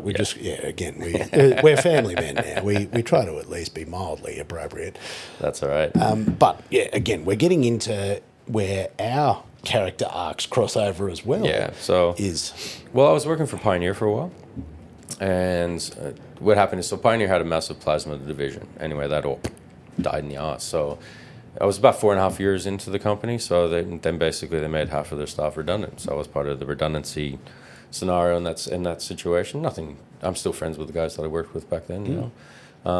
But yeah, so then I was out in the street again, hence driving my show car as a daily. So that was fun. But yeah, I went through a few places, and I worked with you in a illustrious place that we both remember. That's where I basically met you. Yeah, that was where you and I met. We crossed over at a distributor is probably the best way, isn't it? Let's keep it at that. Yeah, so a distributor called Link International. Yep. And we both worked in their automotive division. Correct. And the coolness that exposed us to was they were the Australian distributor for BMC air filters, which were going into a ton of V8 supercars. Mm-hmm. Nismo competition parts. Yep. So all the Nismo parts, so everything. Yeah. The whole box, the whole catalogue, man. And then there was a third one that escapes my mind. Motor Oil. So it's Moto, Oil. BMC, and Nismo. And Nismo, which plus was a couple of little things he was trying to get in. Which was a sweet portfolio of stuff. And they also had some cool things because the boss dog loved a bit of drifting, and he had his four-door GTT, and then he also had a Bayside Blue R34 GTR with Nismo Motul on the side. You want to be scared? And a whole heap of stuff in it. That Nismo R34 he sold for 50 grand. Oh, I thought it was 40. Yeah. I actually thought he sold it for 40. That thing would be easily $500,000 now. Dude. Talk about regret. Because I remember when he sold it. Because I do remember the number of about 40 and me going, that might as well be $1 billion. But I wish I could buy it because I drove that car a lot. You did. You drove that a lot. See, I remember that place when they had the Nismo day. I had to take a personal day of leave just to be able to attend the Nismo day. That was funny. Mate, but that car... I came up with some good programs there. That job actually introduced me because I really didn't have much knowledge or respect around Japanese cars, I'll be honest with you. You came from BMW? Yeah, BMW. Yeah. So I was a real snob. And I looked down my nose at anything that wasn't German. How things have changed. Driving a Toyota fucking shitbox around, mate. And a Ford. Falcon. We're going to have words with that later on, mate. But the snobbery was sort of... my eyes were opened. I will never, ever, ever forget the very first time I took that R34 GTR home because I was taking it to a show or something, and it still had the twin turbos, but it had Nismo everything, and then it had that intake sound, you get the... And so the thing... It had the Nismo airbox, carbon airbox in it, everything was sick. And... The increasing flood of power as the thing came up, and you've got this beautiful 6-speed box in it, and you've got all the digital dials in the middle, and it was pretty sick. Yeah, and this is mid late 00s. Yeah, and like that was cool. And I just remember laying into that car, windows down, music up, late in the afternoon, and hitting the on ramp and just gunning it. Oh yeah, man, it hooked up. I drove it a couple of times, but mate, that car changed my, I'd say, trajectory in life because it opened my eyes to some of the magnificence in Japanese engineering. 100%. It's pretty sick. Because that car, they're 1997 or something it was. That was in 98, 99. Look, they didn't have the interior refinement of the German cars. No. And that was probably the thing that I really noticed, was they were still very tinny and very basic, and materials were like pretty shit in comparison to what the German cars were doing. And I sort of really looked at them and was like, this is just garbage. But the driver's experience. Oh, it's up there, isn't it? Mate. Well, inside that too, like I bought an E46 330 Ci. It was a 1999 model. And I'm sitting there putting it in reverse, and even the mirror like tilts down so you can see the back wheel and stuff. I'm like, this is the same age as my Skyline was, and this thing's like a luxury vehicle, like a sunroof and this electronic seats, all that sort of stuff. And I'm like, pick this thing up for $3,000. Like, all the little things, and the problem was they were doing those little things since the 80s, and then they were getting real good in the early 90s. And here we were, somewhere near the turn of the century, and the Japanese cars were still somewhat agricultural in their creature comforts. Fuck that hook though. Mate, you forgave all those sins when you laid into it, and it unleashed hell. Yeah.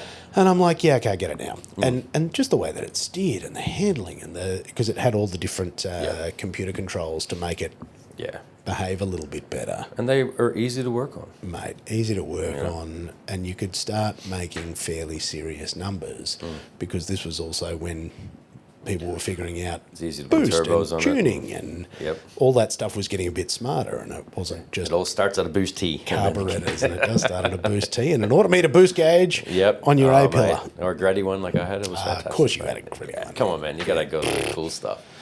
But yeah, no, one thing we missed in between this is that period between Pioneer and the demise of where I was working there, is I ended up moving in next door to a guy named Rob White. Ah, yes. So you moved into a man that was working for Nissan, I think, at that point. Well, he was working for Nissan, and he was really good friends with Hero. Yeah. And that was sort of the connection how I got into Link. Interesting. So that's how you found your way there. Mm-hmm. There you go. Because I was actually pit crewing for Rob. So I met Rob in a way where, he's still the same, so I'm going to say it the same. He came down to my house because I had this cool AutoSalon car, but he didn't have any tools to take his own wheels off. So he's come down knocking on my door because I had the modified vehicle, and I heard his 350Z running down the street every so often. I'm like, I gotta say good day to that guy. And it's because he needed to get his wheels off because someone sponsor gave him some spaces and he had no way of putting them on the vehicle. That sounds like the man we know. And that still has not changed to this day. I think he's got a full kit now, but I don't know if he uses it much. He would not do it himself, I'm sure. If there's one thing that man has figured out, it was the being able to get a little bit of help around the edges to... But that's so when I left Pioneer, so that's when I started. Interesting. I took the 22s off the car and did all that and started having a bit of fun with it. Well, this is it. And this is also around the time where Gold Coast Parklands were still Parklands. That place was epic, man. It was fun. That was great. These little goat tracks that we used to go to. They were the best days ever. The FMX stuff and the drifting. And well, I used to run all the sound-offs there. So I used to do all the sound-offs, like SBL competitions there, and that was so much fun. I used to pay out in these kids so bad. But then they'd love it, and it's like they come back for more, and I'm like, all right, so sweet. Cool. And you're just giving them hell. Yeah. And then back in the day, and then because I was hanging out with Rob, and Rob threw me a pair of tires off his thing, and I took my Skyline in the launch comp and things like that too, and a bit of fun and stuff. And I'm like, well, I'm gonna drive my, because when I left Pioneer, I had to use the Skyline as a daily, so but 22-inch rims back in the day were pretty expensive. So I took all them off and I ended up putting a set of Enkis on it. Have you still got your 22s? Nah, they're long gone. Oh, that's a shame. Come on, man. I had this. Man, I was able to sell them and pay for a what do you call it? A bond for a new unit. I was going to say there's a pretty big resurgence on all that stuff and all the ones that are still hiding in garages. Oh yeah, dude, and they were like full chrome, but they had no lip. The lip went through the entire wheel, so it was like the whole thing was just lip with 5 spokes or 6 spokes, and it was just pretty sick. It took me a long time to find them. They were pretty cool. Because I think this was the hardest part, was you took a fully built car, and this is where I really appreciate your level of madness. Yeah. With a leather interior, custom paint, like just custom everything. Yeah, pretty much. And then you're like, oh, I'm going to learn how to go drifting. Oh, I've got this car. Let's go drift this. And I'm like, you're out of your mind. Oh, everyone told me to sell it and buy a cheap shitbox and give it a go. And I'm like, well, I owned the expensive car. Well, I owned it outright at that stage. And then, so I'm like, if I just sell it, I just got to buy another one. So I'm like, well, I don't want anyone owning this car.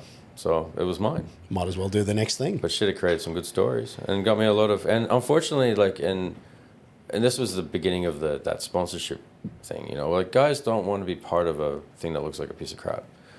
So my car was good and it stood out.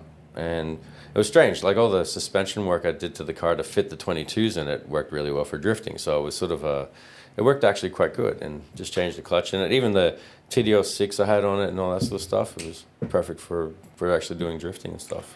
Because it was funny, and again, to apply context to the stories, what we were doing was as backyarding gets.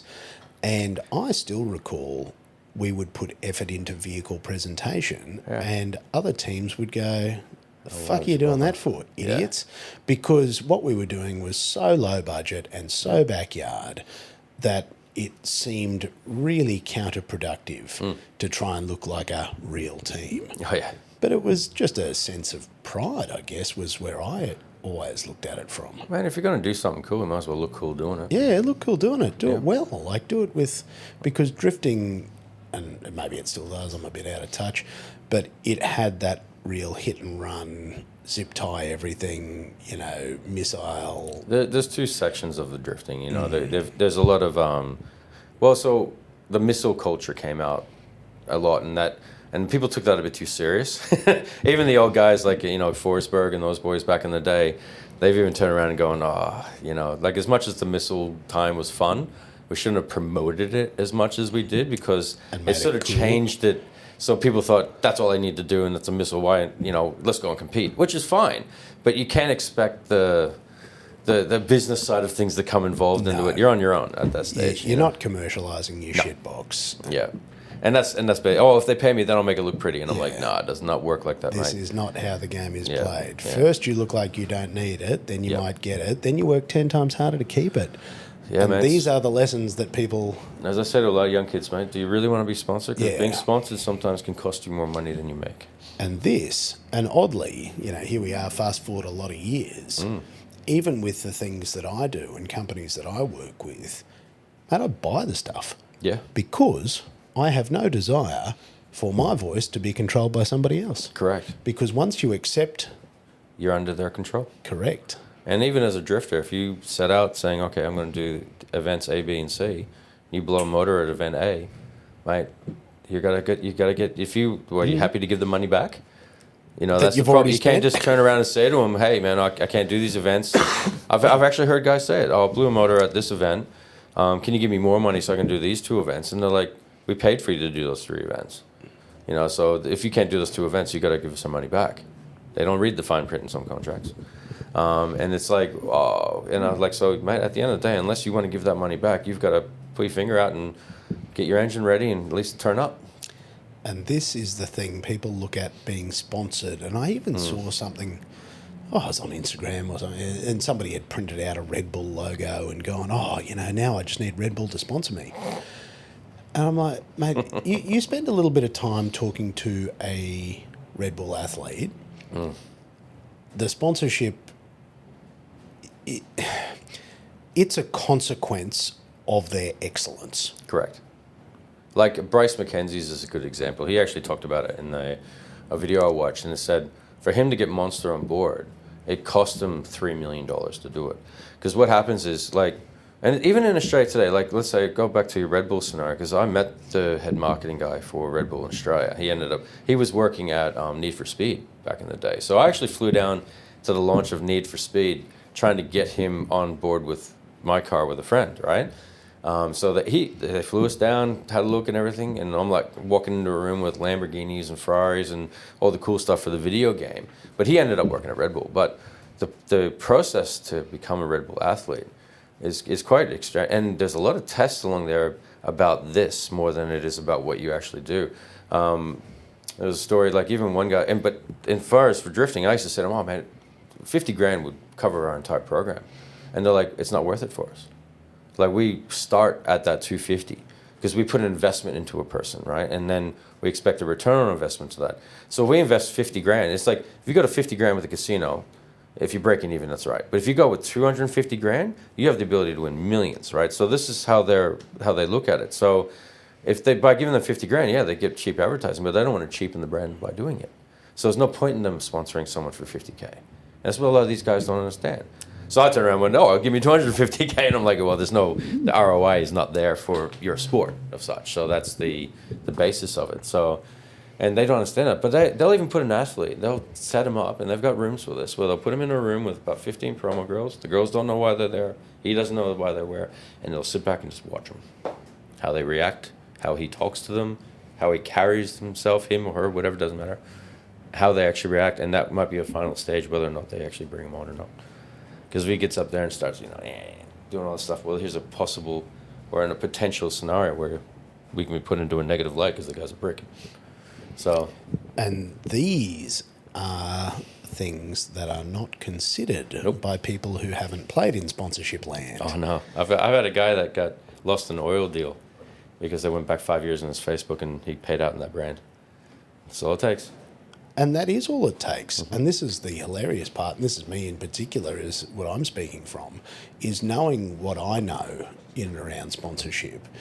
I have no specific desire. I want to be able to say dumb things in whatever way. And it's really, like, it's actually quite heartbreaking when you hear those sorts of stories, because you know how hard that person would have worked to finally get it figured out. To the stage, or even get the balls to go up and ask for it. Absolutely. Yep. And then to effectively shit the bed because you didn't know better and you had a big mouth. They're hard lessons. Until you're a multi-billionaire like Elon Musk and you go sit there and go fuck yourself. And he literally can do that, because and literally the moment you're sponsored, you are under a perception of representation of that company. And if you go against their company guidelines, regardless of what it is... Mate, you're done. You're done. Yeah, there's no call you into the office and double check. It's just game over. No, if you're an outspoken person and basically want to put your opinion everywhere, that's perfectly fine. Yeah. But when you're doing it with someone else's brand on it... Yeah, and sponsorship is not for you. No, it's not. And if that's not something that they align with, then that's about it. Then you're in real trouble. And that was the Annalee Road ambulance music you're listening to there. There is nobody behind you. You don't have to pull over if you're in your car. Mate, now, it adds a bit of realism to the event, mate. This drifting caper. Yeah. Because, look, did you intend to take it as seriously as you did? Or is it another one of those just whoops? It's just another one of those things where you just fell I don't down do the things rabbit by hole. halves. Like, I started swimming, so I then ended up getting to nationals. I built a showcar, so I built it to get up to top of AutoSalon. So now I'm in drifting. Holy shit, here we go. There's only one way this can go. And it was good for me. I enjoyed it, man, because I've made some of my best friends from that sport.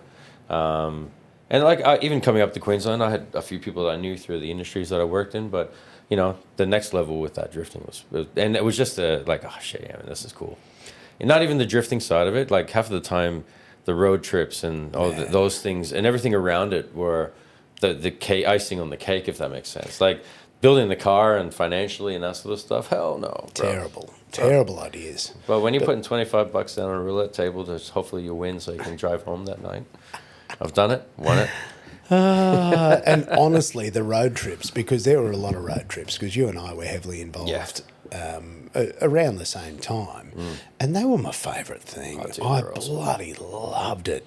Gearing up for a motorsport weekend, getting the car ready, doing all the press stuff, and then getting all the boys together and sharing the drive. Oh, mate, half of the time, if you were flying down to the event and didn't drive down, you missed out on half of the event, brother. You'd miss most of the fun, and going in the car was the longest and most painful way, but it was always the most fun. There's some best stories and good things happen along the way.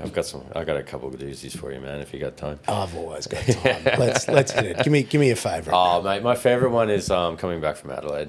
Dude, I had a shit event. All right, so we drove down to Adelaide. It's the first time I've been to Adelaide because I didn't have the budget the other boys did. So a lot of the guys put their cars on Rob's truck and got it across and flew across. And I'm like, nah, we're going to go to Adelaide. Give it a go. And, man, I punted that car into the wall a couple of times pretty hard. We were driving the bank at Adelaide International, and, man, I I was feeling so good in practice day. I was fast. The car was good. I was online. And then I just didn't hear the radio call saying, hey, man, your tire's de-lammed. So I just gone out there and gone full tilt, fourth gear, full flat to the floor, the whole thing, and then got to the last corner and just trim it a little bit and then put my foot on the floor. Nothing. So, and like the only way to keep yourself off the bank is to actually stay in the throttle. And I didn't have nothing, so I just held on back and just made a decision literally it's better for me to go straight back in than hit the front end as well and just back this car into the wall, about 160 Ks per hour and just took it. So anyway, that's the story. So I had a busted up car. The other part of that, we had mates and everything came into play. We got the car back out the next day. 100%. There was a few little suspension things and then, so we just kept going. But it was the first time ever. And then I hit the wall again because one of the relays fell out of the fuel pump. Because from the hit originally. But this time I hit side on. So the worst sound in the world is when you're sideways in a drift car and the car stalls on you because there's no fuel going to it. And all here's whack into the wall and I hit it hard. And then, but anyway, got it fixed again, back out there again. And then, I got beaten the top, 32. And I was like, that's it, I'm happy. Let's go home. But yeah, the real story of this is the drip home through the, what do you call the big long road back into Sydney from Adelaide. Dude, this thing's just a 300 kilometer road. The range, what's it called? I forgot what it's anyway. Blue Mountains, that sort of way? No. I'm talking going from Adelaide into New South Wales. Oh, right. It's, okay. It's across the back of, yeah. Yeah, way out the back. You're going under the Dunlop sign. Going in. Yeah, so yes. I forgot what the road was called. Yeah. Everyone will be able to correct me on that one. Anyway, so driving along, 3 a.m. in the morning, right? Because that was the best time to do it.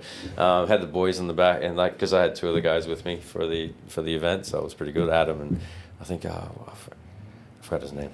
Yeah, I'll tell you later. And we were just driving along. Anyway, the car said I had 50 kilometers left in fuel, and at 3 a.m. As you get off this road, all these towns were shut, and we're like, crap, and it's dark, like really fucking dark. Anyway, so we get through this town. Like, I even had it on the map. The petrol station was like 5 Ks away. We're like, nah, car died in the ass. Parked on the side of the road. And this road where semi-trailers, when they go past you, man, they ain't stopping nobody. They do not lift. Nah, that's it. Anyway, so... And at this stage, I was bearded up like you. So I look like an angry tourist. I even had Sam from down in Sydney looking at me going, look at you, the ugly terrorist-looking motherfucker. Settle down. Yeah. says Sam, he was... Anyway, it doesn't... And yeah, so we were parked on the side of the road, and we're like trying to call anyone. Anyway, I ended up calling the local police station, going, hey guys, we're stuck on the side of the road, got no fuel, can you hook us up?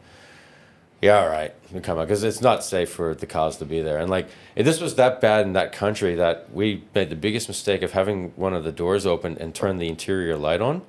Dude, I've never seen so many bugs fly towards a vehicle and that stuff. It was that dark where I had to go to the toilet, so I'm standing on the side of the road. And you hear this rustling in the bush, and you're like, "Oh shit, what's that?" And you're like, "Oh shit!" And the cow was literally like a meter away from me, and I couldn't see it.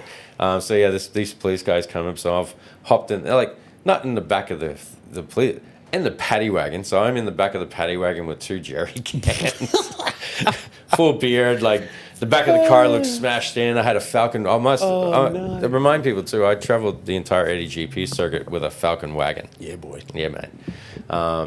I bought for $2,000. That's what they're worth. Sold it for $3,000. Anyway, of course you did. After doing that, and then going to the petrol station. So of course the cop works up to the closest one to the front, and there's a truck stop. So there's all these dudes out having beers and stuff. Here comes me jumping out of a car. Thanks, fellas. Filling up the jerry can, and I've gone and paid for it. The cop's cleaning it off because he didn't want the smell of petrol in the back, and I'm like, you'd be used to that in the back of this one, wouldn't you, mate? Not here. Choice. He had a good chuckle at that, and threw me back in so I can actually get the car up to there. So yeah, had some lifts off police and everything just to try and get to places. And see, a normal person would think that was terrible, but you and I think that that's hilarious because that's just normal. And then of course on that same trip, we're driving through the next town, and a guy named Romper, who used to work with Rob. So Rob's truck blew up on the side of the road, and he's sitting there in the middle of nowhere. And where he was lucky because we didn't do that, we would have missed him. So he's jumped. So I had 4 people in my car, plus on my Skyline, plus all the gear in the back and everything. And it was getting, because we were rolling the guards on the Falcon with the trolley jack stand. Of course you were. And then it kept scrubbing out. I was like, what's scrubbing out? And then we realized the actual tire was touching the top of the... so it's like, yeah, we've done some pretty dodgy stuff to get around the country. And I even had like 18 by 9s on the wagon, because if I blew a tire out in my Skyline, I could take them off the wagon and use it as drive tires. Sort of. So Clever. my wagon had NKs on it and Nismo ones on the back. So yeah, we did all that. We've gone through a lot of good trips and blown motors and overnight work-ons and the travelling life of a low-budget motorsport team. Oh yeah, because there is no rational sense. So the people that do it really love it, and that's the fun. Is that you're all there because you love the same stupidity. You all think that this is the best ever. And that's why you do it. Oh, and man, it's just good times. And we've seen more of Australia than most average people, in places that you wouldn't really want to go to. But, you've seen it and you've done it. And drinks at some backyard pub that, 10 people was like, holy shit, we don't know how to give all these people drinks. Oh, motorsport allowed me to see more of Australia than anything I'd ever done 100%. Previously. Yep. Because it took me to places that I would never go to. Yeah. And especially, money's tight, and you're not going to go to these places just because, but it gave you a reason. Yeah. It's like I remember being out back at Gundawindi in the middle of summer and like getting out of the car and my thongs were sticking to the ground because the tarmac was melting and stuff, and like, you don't get that on a normal everyday sort of holiday, But it was cool, and we all hung out, and our sort of Queensland team, we sort of, before they got all rich and putting stuff on rigs, we used to travel with each other, and I used to do all that. Absolutely. Back when it was just shitboxes and everyone was buying the ambulances as pretty much. cars. Oh, they were cool, man. No, the Ambos were the best because they were uprated suspension. They were cheap. They were like 10 to 15 grand. Man, I slept in the back of Rob's one from Gold Coast all the way to Sydney in a beanbag in the back of it, it, mate. The beanbags, the couches, because they were enormous. You could fit all your spares in, your tyres, and then still room for a full-size couch. Yep. Mate, it was pretty cool. Because even Mick had one and Rob had one. Mate, they were the best. Everybody had one. Danny had one. They were just, everybody had a... Yeah, the old fucking ambulance. Had the ambulance towing the car. Yeah. When it was still proper backyarder. But yeah, man. And you took your car, obviously, it got more and more serious. You got rid of... It had an RB in it. And then you obviously learned... that 2.5 litre wound up 6 cylinders, probably not the greatest. It wasn't so much that. I found out long term, right? So I could never drift that car out of above second gear. Couldn't figure out why. Like in a straight line, that car would pull 480 horsepower. But as soon as I put it in the third gear and tried to clutch kick it, it would just die in the arms. Really? Years and years. I let Rob drive it, Danny, quite a few different guys to drive it going, because their answer to me was like, go harder, right? Yeah. So, I went harder, and then I found out things like kitty litter can actually do a lot of damage to a vehicle. A little bit. And then, and anyway, long story short, when we found out, in the tune that I had on the car, I'm not going to say who tuned it, because that goes against it, because he does well in his area, but mainly drag racing. So it was a tune in it or something that if the back axle was going faster than the front, or like because if you broke in traction, right? But at that speed, it would tell the computer that you've broken an axle. Oh, wow. So it would actually retard the motor, so it wouldn't let it get in. It wouldn't let me rev above sort of 4,000 RPM. So makes sense. So my first few years of drifting, which was okay with some of the tracks, we never got out of second gear. Which actually would have been fine with Parklands and Tamworth and all those guys. Yeah. But when you'd go and try and do QR, the big boy tracks, and you'd try and I'm like, dude, I got more horsepower than this dude. Why am I just blazing it? And you couldn't throw down at QR. Yeah, so I just went bugger it, ripped it out, sold it, and then put an LS in it. LS. Yeah, man. That's where it started. Big power. Did the LS, it was 350, 360 horsepower for quite a while, and that was fun. Then we needed more power because I was doing 80 GP. So I actually earned my way to up to 80 GP. I sort of did the state series. Didn't need as much horsepower for that, but I knew I had to get up to it, so we started putting turbo kits on it and got it up to the monster it was at the end. But yeah, we definitely kept it around that 600 horsepower. That's all it really needed with the grip level that it had at the time. Now you need about 800, maybe more, because the tires have gotten really sticky, really grippy. And also the competition has changed. And for people that don't understand drifting and just thought it was sideways drag racing burnouts, people don't understand that you're actually not looking to lose control. You're actually trying to gain control, and running semi-slick tyres enables that. Well, I knew when the car was gripped up enough when I'd clutch kick it, and it wouldn't necessarily kick out hard. It would lift the front end of the car off the ground, and then you'd have to overdrive that even more to keep it out of that angle. And that's when guys get into left foot braking and all that sort of stuff. They're trying to slow down the front end to keep the back end around it because it's so gripped up. But at that competition level, like when you're just playing and learning, yeah, you take a lot of grip out of it because your reaction times aren't quick enough for it. But yeah, as you get better, more and more grip, and you got to be on it straight away. You can't be mucking around because if you back off, car goes the other direction. And I discovered that when I tried to drift my Falcon. I was like, you tried to drift that. Yeah, look, I made it. That's good, mate. I made it go sideways. I wouldn't say I did it well. You got to keep it sideways, though. I kept it sideways a little bit. No, what was actually catching me was trying to come out of the drift, and that was actually where I had to start left foot braking that car, because if you just came off, it would stab you. Yeah. Did you have a handbrake in it? Sorry? No, mate, it's an automatic. I was What's trying with everyone trying to drift automatic Falcons? Like, as much as I like the fact that more people get into it, like, God damn it. Come on, guys. Well, much like how you started, that was all I had. So I went, bugger it, it's got a big spoolie, boy. All I had was an R34 Skyline, man. And I've been watching the build on yours with Christian and all that stuff. It looked cool doing it. Now, what you don't know about, and probably my listeners don't even know about it because I don't think I've said this one out loud. Yeah. I've got an E36 chassis. Oh, that's good. I had an E46, but I made too much money out of it, sold it. I'm going to put an LS in it. I have all the bits. I've picked up a ZF diesel gearbox. Nice. For it. This one's good. You just got to watch the angle. I do. And I have been learning, because I've watched so many cars get built, I understand that you need to have a very clear vision for the car, you need to have very clear goals for the car, and then I am sticking to the vision and goals. You've done it right, because I can tell you straight up now, like even if I had to build another car to go compete tomorrow, I'd get an E36, E46. The reason for it is that from the things I went through the Skyline, everything was custom made. The amount of parts available to those cars off the shelf, like high-end, good quality stuff, mate, no-brainer. And they're grippy as shit from the moment you get into them. And that's what I was looking for, because, again, it has that magnificent German engineering. Yeah, trailing arms, perfect rear suspension, everything. You don't 50-50 weight much, distribution, all the lovely things. But you'll stuff that up with the LS, mate. The four, I'll totally bin it. But the four-door chassis is also the preferred chassis, is my broad understanding. Yeah, it's preferred by racers because they reckon the chassis is a stronger thing. But sorry, man, it doesn't look as cool as a two-door. But it will, because I'm going to make it look like a 90s DTM car. Ah, yes, okay. So I'm going to make it look like it is the early to mid-90s. See, the four-door chassis is stronger if you weren't going to put a cage in it. If you're going to put a cage in it, there's no real benefit difference.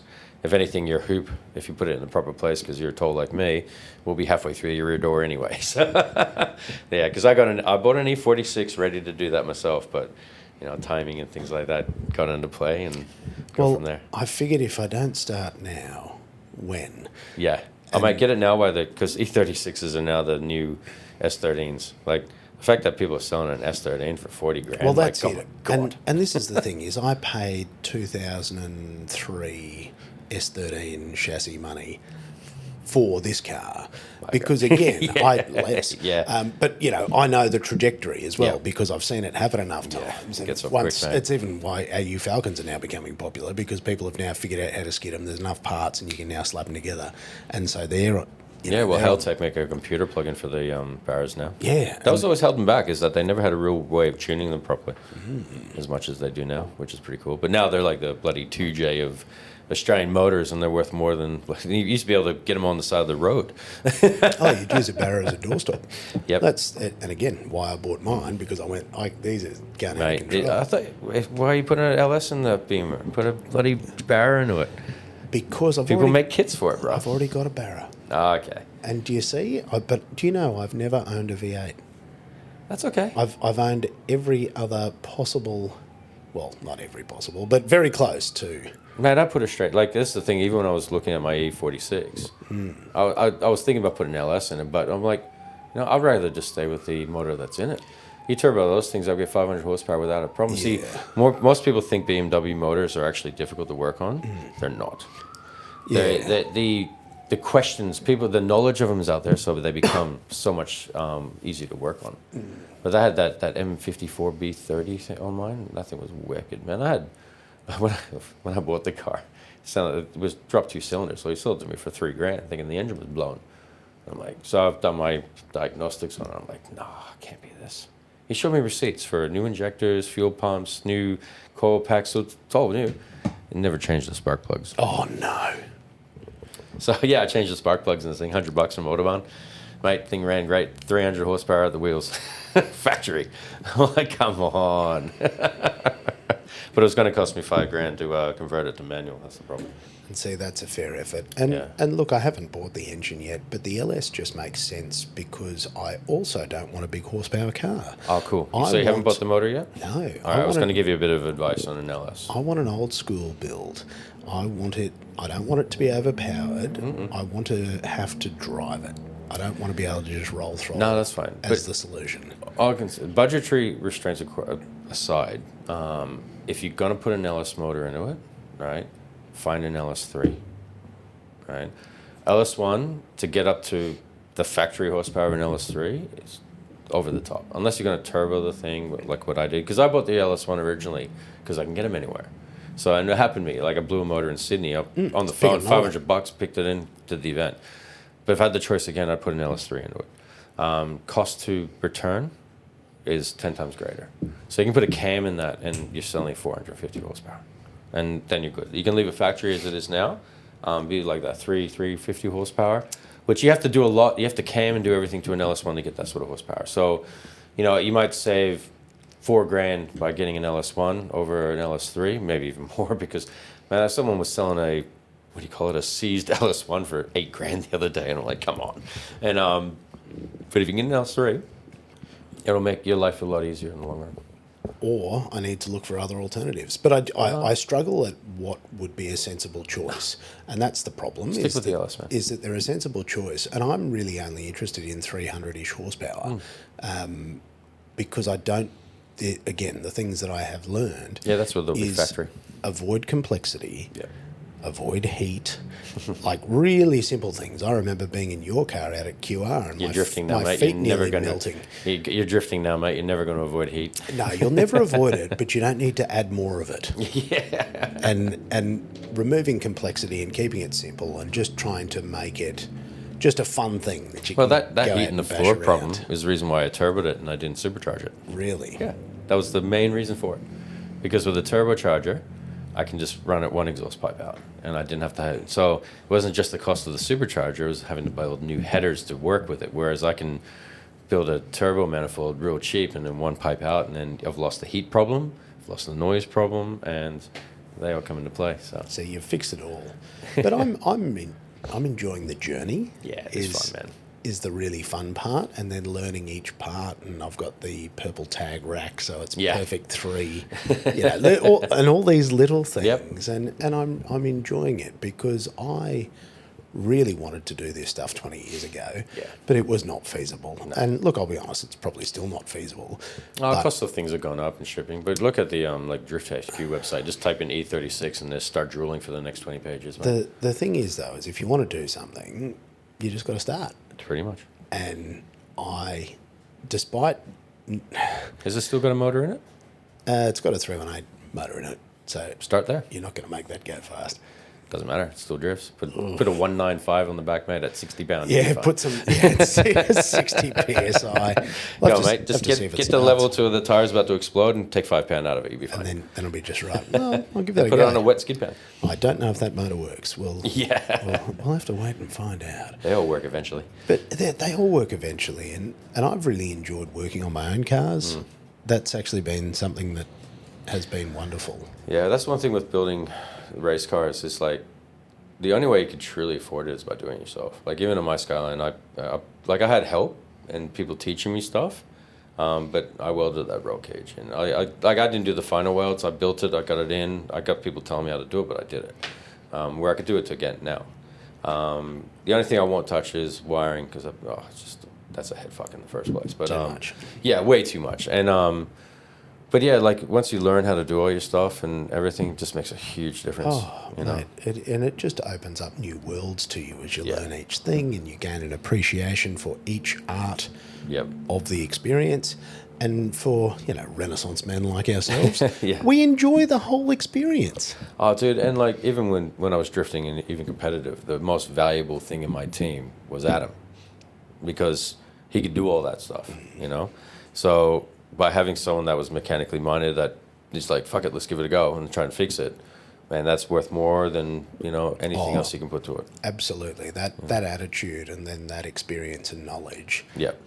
That's magic. And then that sort of things is like where you have, like as people talk about their team, you're only as good as your team in any sort of motor support, and that comes to it. And like I'm a one-man team with my other mate that comes along, and I try to help him out as much as I can. But and you got other guys that will have 15 people turn up to their event and stuff, and I'm like, well, yeah, I don't have that ability. Yeah, and you're like, that's not us. No.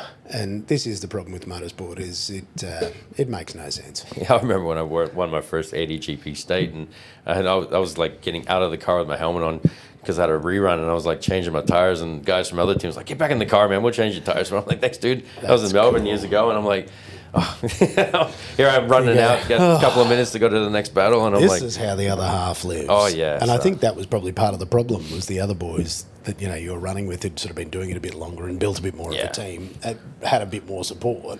Oh, that's it. I don't know. It's sort of they had volunteers or people that came in just as much as I did, but I think some people are not as afraid to ask people for help as I was. I'd sort of like, all right, let me work it out first, and then if I can, I'll be like, hey, I need help. Someone help me. But yeah, I enjoyed that aspect of it. I worked on that car quite a lot.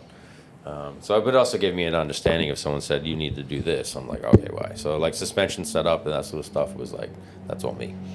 I want to set it up. This is how I want it. Simple from that. And people will tell me, oh, you should have done it this way, should have done it that way. And I've had like suspension experts going, this way. And I'm like, all right, yeah, I tried it your way, and the car didn't work. So it's, it's also know my driving style, what I expect from it and stuff.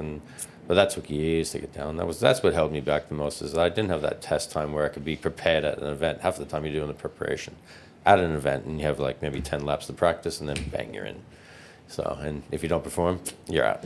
If you're in, you're in. It's pretty cool. Yeah, top 32 battle is, not for the faint of heart, is it? Oh, I loved it, man. I never went in there with high expectations. Because I'm doing it on my own. I was there for the fun. I was there to keep drifting. Yeah, I did really want to win. I wouldn't have been at that level if I didn't. If you go to those events and you don't want to win, it's you're wasting your time. Madness. Yeah. Whereas, I don't even want to compete because I couldn't care less. Yeah. Well, like, that was the hard thing for me when I was drifting back in the day, and I'd go to Matsuri, stuff like that, and guys wouldn't battle with me. I'd turn up to them, like, hey, man, just come and follow us. Because the line back in the day was like, if you had passengers, you couldn't do a tandem. They've changed that now, which is really cool. So if I went out there by myself, and if you're doing a solo run, you're in the same line. So like guys doing battles would be just going straight to the front of the line every time. So I'd come out of the line, find a dude that was by himself, and go, hey man, just follow us. We can go straight up and run up. No, I'm not following that thing. I'm like, come on, man. I'm not. I used to get a lot of hate, but it was always because I didn't do it their way or the proper way, or or they thought the car was this level, or I didn't want to hit the car. And I'm like, well, I'm going to hit you, so it doesn't matter. But instead, I always, like, if I went out and battled guys, I always put a respect thing down on it, unless I knew them.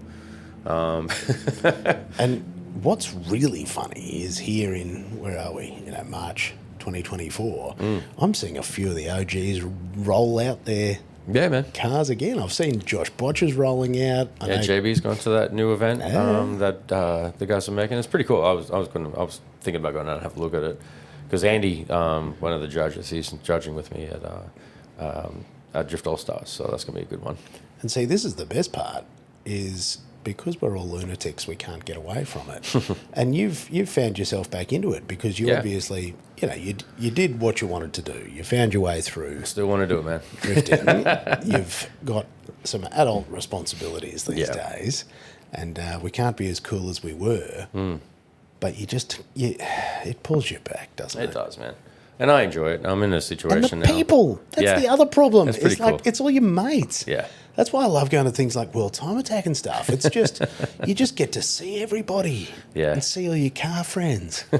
It's funny, like when I judged around at Queensland Raceway last year, I think it was a year before that, and George, who owns Drift All Stars, I'll go up there and introduce yourself and that sort of stuff. And I'm like, hey, hi, I'm Kris. I used to drift shit and, play around. And like half of the guys that knew were laughing and the other way was like, who's this guy?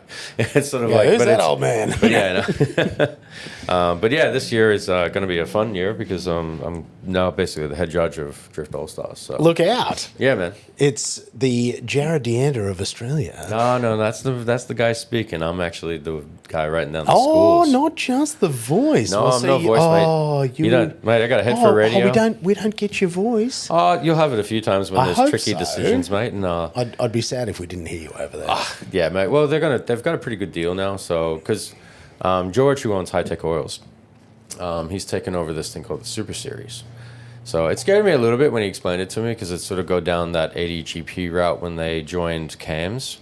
And that sort of ended up being the demise of 80GP. So 80GP as a standalone event was awesome, man. Like back in the days, you used to have like big crowds, and it just sort of dropped off. And so they were trying to incorporate it with the CAMS, the motorsport days. And yeah, they were basically, turn up and you're a sideshow. So we're not going to pay you to be here or do anything like that. So that's why 80GP sort of went away into the dust. But that sort of time, George was doing the figure 8 comps, the Hi-Tec Oil comp, and that.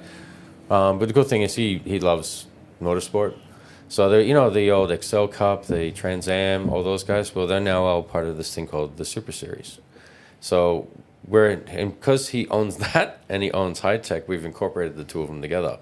So for him as an owner, it works out sense because now we've got like TV rights, national streaming for the whole event, all the rest of that. So it's going to that next level. This is a big deal. Yeah, it is a big deal. Because I remember like Hi-Tec figure 8s and that. Yep. Yeah. They used to pull a crowd too. It pulled a crowd, but again, this is from humble beginnings. Yeah. Because that was like old school. It really was, yeah. And I went to a few events with Rob down to the figure 8s, and they're always cool. Like the track was small, but that's how most of them started. Remember the old stadium drift and stuff? It was on goat tracks. We were using go-kart tracks. But yeah, Drift All Stars, they're in their 10th year this year. Is it really? Yeah, 10 years. Yeah, as a series. And right at the moment, it's really our only national series at top level. That's unreal. So we're trying to get some more viewership, and by exposing it to that general motorsport audience as well, it's sort of a crossover. And even the guys from those sports are realizing how professional the drifters are themselves as well. They just did a media day down in Winton for both of them. And it's like a sponsored ride launch day for the whole series. So 5 of the drift rounds that we have, 3 of them are incorporated with the Super Series, and there's a couple that are standalone. So it's going to be good. We're going to be able to integrate it. But we're going to be main. We're not a sideshow though. That's the big thing. We're main center. So even though the one in the first round in Sydney in April is Friday and Saturday, qualifying's in the middle of the day. The event's going to be in the middle of the day, and the racing's going to be around that as well. So it's going to be like in a category scenario. So it's going to be in its own category within all the other racing. But the Excel guys, the Trans Am series, there's like 12 racing categories within the Super Series. So and it's all going to be like Speed Week, and it's all like live stream, the drifting, so all that sort of stuff. Proper entertainment as well. Yeah, so it's a full show. Yeah, we're doing full sort of media reels, the whole lot to promote it, and then. My thing is, as much as you want to hear my voice, I do want to hear your voice. I've been a very strong advocate in Australia that we don't sort of promote, not the person, but what's happening with the judging. The amount of times people used to say to me when they watched the event, they didn't know who won. They don't know what's going on. Things like that. Scores were held to the end of the day. So this year, working with the team and that so when a guy does a run, there's a score. Next run, there's a score. So we're going to have it a lot more similar to Formula Drift to an extent. It's really funny. We were thinking of a new way to dress it up, and it sort of came back a little bit to the way we used to do it in Stadium Drift, where we do battle qualifying. Right, so both cars were judged at a 10 lead follow, and let's say if you had a perfect lead, perfect follow, you get 20 points. And the guy was pretty close to him, he might get 20 points too. So it was a qualifying, then put him in the bracket top 8, and then go up from there. Because qualifying has always been a bit of a one run, it's a bit boring, things like that. And then we had people going, oh, no, we don't want that happening. It's not professional, blah, blah, blah. It's not what they do around the world. And I'm like, all right, fine. So we went back to the standard qualifying. Like a week later, Formula Drift came out saying, oh, yeah, we're doing qualifying battles. There's going to be no single runs in this event ever again. Wow. Yeah, so Formula Drift in the States. Thanks, guys. And we just laughed about it going, oh, yeah. So we had, like, even people monetarily involved in the sport going, oh, we're going to pull out if you do it this way. And we're like, have a look at that. Like, so we're a bit of the head. Like, they're doing a little bit different than we were going to do. They've got higher numbers for it. So, but yeah, they're basically doing it as there's no single run qualifying anymore. It's going to be battle qualifying. And then and then the top 16 guys are already bracketed based on the previous results. And then you fill in the gaps from there and that sort of stuff. Ours was a little bit more, I would just say, I liked the idea of it, even though Stadium Drift was confusing as shit back in the day, and it was really hard to figure out what it was. But it was just going to be 2 battles, so like basically 1 car. But then it meant every single driver had a battle. Every single driver had that exposure to the video, to seeing the battle and everything like that. And if they mucked up 1 battle, it didn't kill their whole weekend. There was still a chance if they're consistent in other aspects of it, there was a good chance they'd get into the top. We're going to do a top 16. So it's an interesting thing, but we're going to evolve it. We might even do that in some of the standalone events and just do it because there's time constraints when you're talking TV coverage and always things like that too. So keep it moving. Yeah, pretty much. And that was the hardest thing, like drifting's so awesome up until top 16. And then once you get top 8 and up, and then if there's anyone with a broken down car or anything like that, it's like, oh shit, it's just delays. So I'm going to try and get guys ready. So if that delay happens, throw them out on the track, get some entertainment going, whether it be for the people there or the people watching it, at home or in live stream and things like that. You need to keep that entertainment value up. And this is actually where I think it's interesting. And again, I'm just some peanut, but having somebody like yourself that understands the sport as intimately as you do and is also articulate to be able to explain to people what's happening. Yep. Because when we just roll off about, outside clipping points and proximity, and then people are like, what the fuck are you talking about? Well, it's not even that. So my role as the judge is to get that across to the people, but also the drivers. That's probably one reason why I enjoy it. Because at the end of the day, with drifting, I'm as much of a fan as I am a person that wants to drive it. So it comes into that place, and because I'll watch Formula Drift, Drift Masters, all those guys. Because we love it. I love it. I reckon it's great. And the production of those guys is just 10. Oh, mate, it's just awesome. Like Dave Egan and those guys from Drift Games, how they do Drift Masters is just freaking amazing how they do that. How they even judge it, man, being that close. Like, they don't even judge looking at the event. They judge from a trailer. And they watch it on the live stream. That's how accurate it is. Wow. So, because they get every point covered and different things like that too. Like some tracks they'll be so they can see it live, but most of it's done off the video. So for me, when I practice judging, I can actually basically judge in the same way. They've got more access to replays and they can bring back that camera angle and look at it there. But I can basically get a pretty good idea of what's going on from that live stream, which is pretty epic. So for like practicing judging and stuff like that, it's pretty cool. But yeah, like I'm a fan, 100%. And so for me, I want to basically, I don't care, I've told them before, we've got some of the best drivers for drifters in the world, in this country, but we don't promote them. And there's 2 sides of that too. We don't promote them, but they don't also promote themselves either. There's guys that call up us and go, oh, I'll do you serious if you spent more money on marketing and advertising. And I'm like, but what are you doing to make yourself more important that a person would want to go to an event you're going to watch you? There's the 2-tone prong of that. You don't watch Formula Drift. Yeah, they do promotions and everything. But 90% of people know about Formula Drift because they watch the drivers' videos. Like, I don't think there's one guy in the top 20 now that doesn't have a YouTube channel or a outside thing promotion. Because that's what they're getting sponsored for now, not the driving that do a Formula Drift. Adam LZ started that. Like, we had one guy, though, because the hard thing for us, we did the event down in Melbourne. Our event was, I think, one weekend after the Adam LZ event. So like watching the Adam LZ event and having 30,000 people there to watch it, and then have our event the weekend after, and it was like 500 people there, and half of them were team and crew. But the reason people went there is because they brought probably 20 of the most well-known YouTube car people to one event.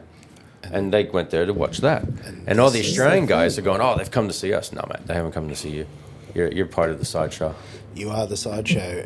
And Kris, the reason I do what I do now is precisely that. Yep. Is that I realised that if you don't create your own attention, yep, you will fade into obscurity. Correct. And that was what I saw happening. Was I went, I'm getting old. I'm certainly no more relevant. And I went, if I don't jump down this rabbit hole now, right, the path is clear. Yeah. And this is what's funny is if you can learn to engage and if Correct. you can learn to bring eyeballs, ears, whatever, Yep. that is your value. Correct. And that's the thing, like, you know, I was never a top level driver in this country. I was like, you know, I'd go out there and I'd give it my best good go. Give it a shove. You know, but the social media stuff, like I was on it. I was in there, you know. Always. And your car always looked fucking sick. Mate, That's it, Tsunami man. Like, we tried Motorsport to, out bro, of the gates. you know. Come on, mate. What was that? We came up with that brand over a few drinks. I remember. And that's the But stuff. then- And I'm like, and the hey, Scotty, make me a wave. logo. But it was so cool. The wave. Yeah, it was all tied in. So cool. You know, I've still got shirts with that stuff on it. And I Mate, still use it. so cool. It's still cool. Because I'm you still get wearing it. But that's the thing. Again, you're a man that understands marketing, sales, branding. Like you get it.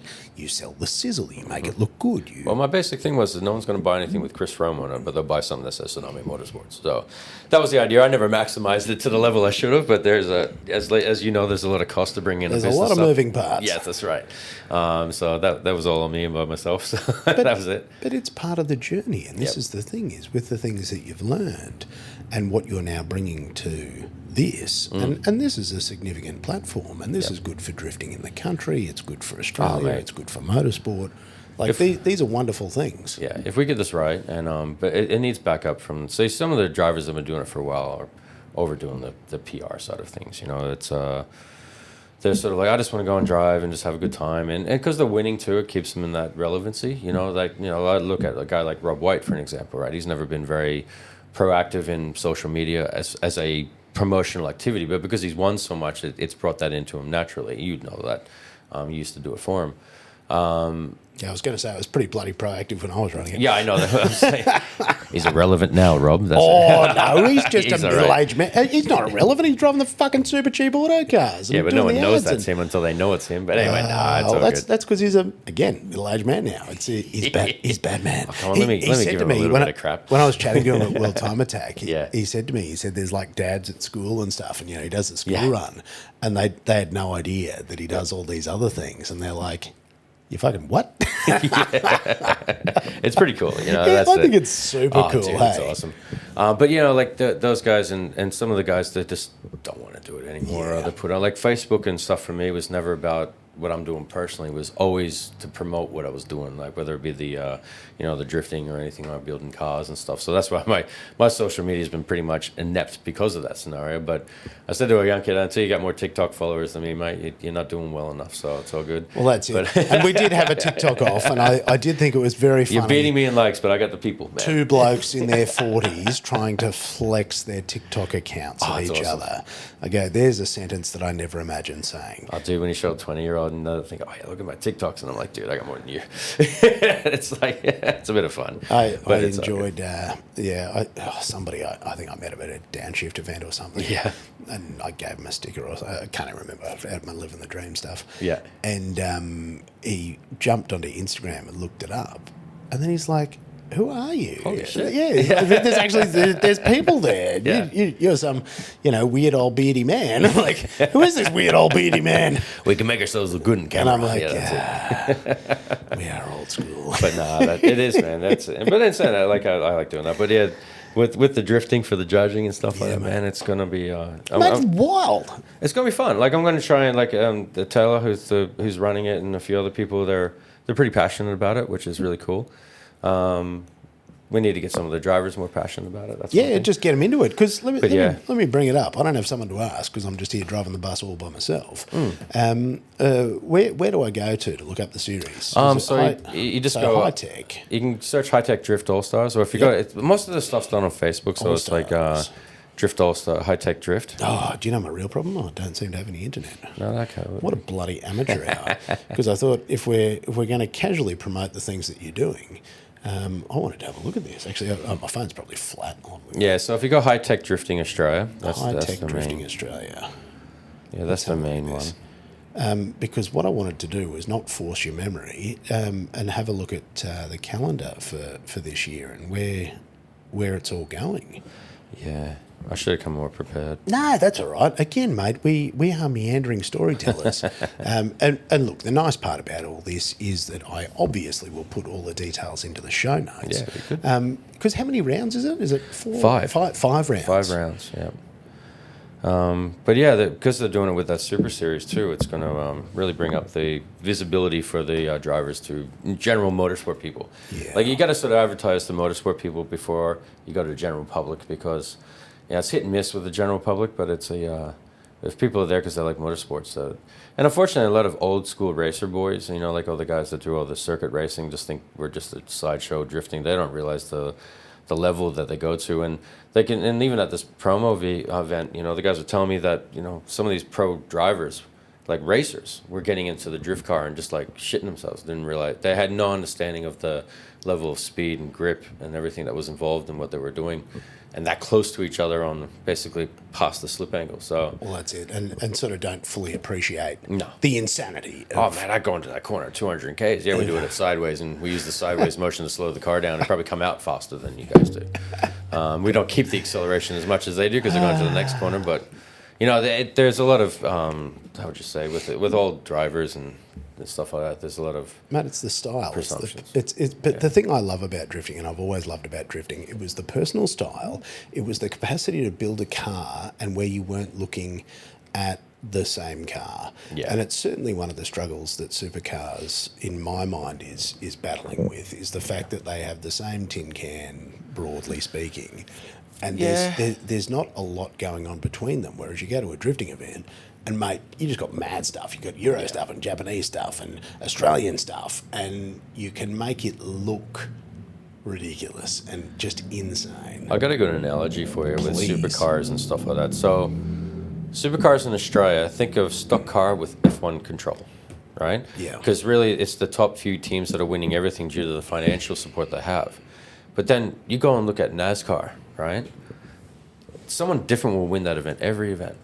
You notice there's certain teams that have control, but I know guys like hate or love NASCAR, but I love the technicality behind it and how they actually run these teams. But man, you can go through a whole season and have a different winner every round. It's not like Verstappen's winning every round, but even in Australia, like you got show racing, you've got your Red Bull guys, the guys from Monster, all those sort of teams, but it's pretty predictability who's going to be in the top 3. It's like unless something major happens, that these teams are going to be up there, right? Yeah, it'll be pretty close. Like some of the trail runners, they'll come in. And I classify that as Formula One. Like everyone jokes these days that no one gives a crap about the top 3 in Formula One. It's more entertaining watching the guys from 5 down to 20, there's a lot of accuracy in that, because I'd rather watch their struggles than watch the guy just completely nail it. But they're winning by so much that it takes But it's said as much as we're pissed at Verstappen, Hamilton did it for 7 years before that too. 7 years, and and he won pretty much everything, and it came and he through. was untouchable.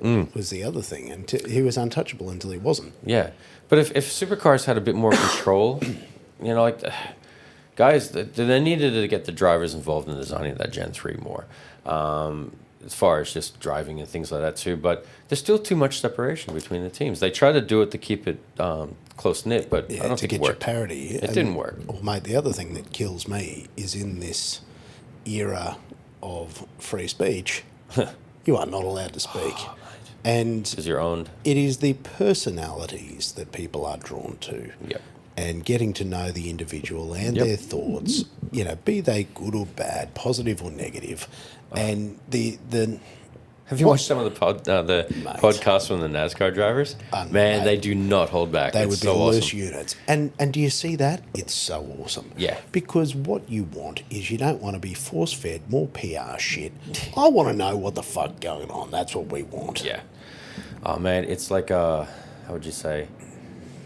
It's like it's the old bring back the Biff shit that we Bring back the Biff. That's Back when with the football football. was It'd be glorious. more fun if they let them go and just punch the shit out of each other. I know there's reasons why not to. Correct. But, It's but that was the terrible for the kids. entertaining. Like people don't watch NASCAR just for the technical. They know that someone's gonna blow up pretty quickly.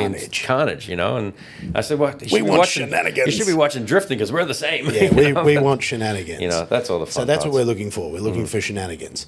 Now, I am super conscious here of the passing of time. Are we getting? That's right. I'm just writing a message, mate. So that's all part of it. You better let the boss know what's going on, because we're heading into family time here, because we are recording during the day, and it's sort of around 4 p.m.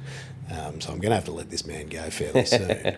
But we have covered a fair bit of ground here today.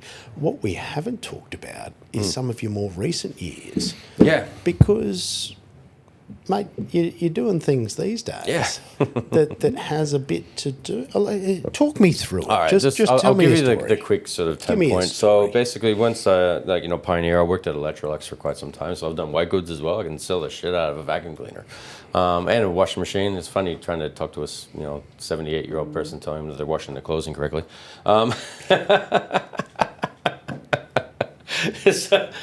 You never win that argument, by the way. I'm sure you don't.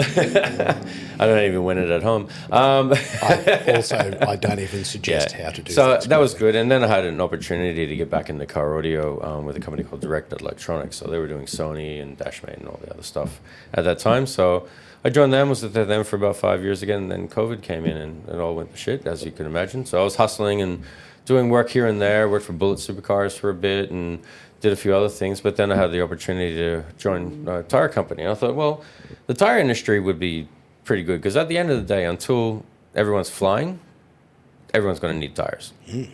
And even in the interview, they said, "Oh, do you know much about tires?" And I'm like, well, I'll put it to you in this perspective. And they didn't know who I was, and I wasn't telling them either. And I said, I'll probably burn through more tires in the last 10 years than you guys will in your lifetime.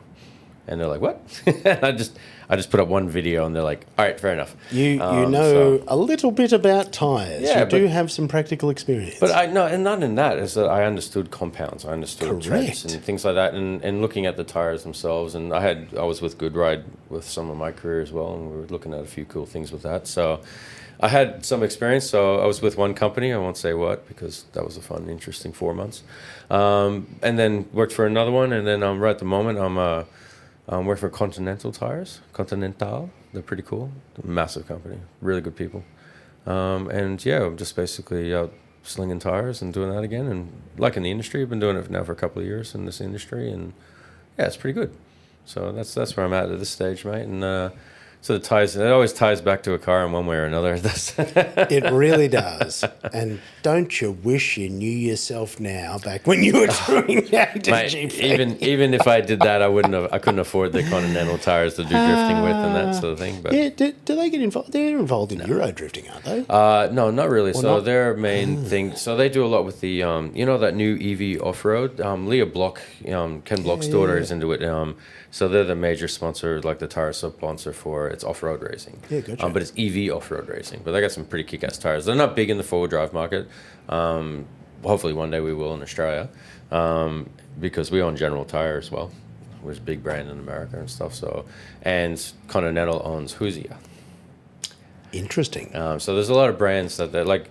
When I joined the company, I didn't realize how actual big they were. So, give you an example. If you bought a Mercedes now, 70% of the parts in that car are made by Continental. From the seat heaters to the center console switches on the roof. Yeah. Seriously? Yeah, 100%. What? Tire division's another thing altogether, but as a global corporation, yeah, man. Yeah, really? Awesome stuff, yeah. So they're the number Unbelievable. They're the number 4 biggest manufacturer in tires in the world. Bloody hell. But yeah, so they're good people. You do this right, yes. But no, they're all down to earth. They know how to do things properly. Yeah, pretty much. And in Australia, they're still fairly new as far as the business side of things, because they've used distributors in the past. So we're going out there direct to consumer and stuff. So this isn't even through distributorship. This is actual Continental. No, I'm employed by Continental. Yeah.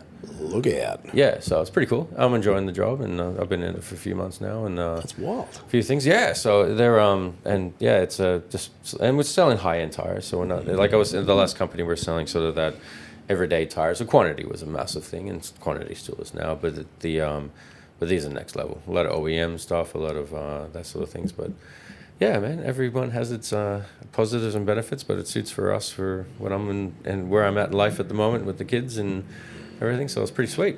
That's it. It's a very different stage of life. Yeah, mate. It's the parenting stage compared to the travelling motorsport circus, getting blind in funny parts of Australia. And I started pretty late in life too. Like my daughter's turning 3 in May, and I'm turning 48 in June. So I left at the late in life, mate. You're really doing this on hard mode. Oh, I'm doing, bro. Yeah, so I'm not going to have any grandkids, but I'm going to have someone looking after me when I'm old, mate. That's the main thing. So and that is cool. Very important. Yeah. Mate, I am going to start winding this up because as much as I could sit here and talk to you forever, I also don't wish for you to be adding complexity to your own household. No, it's cool, man. It's all good. Now, because obviously, look, the drifting stuff's one of the big ones. When's that coming up next? Where can... So the first round's in April. I knew I should have put the date down. Give me a second, mate. I'm fully controlling this. This is why you're not the PR man.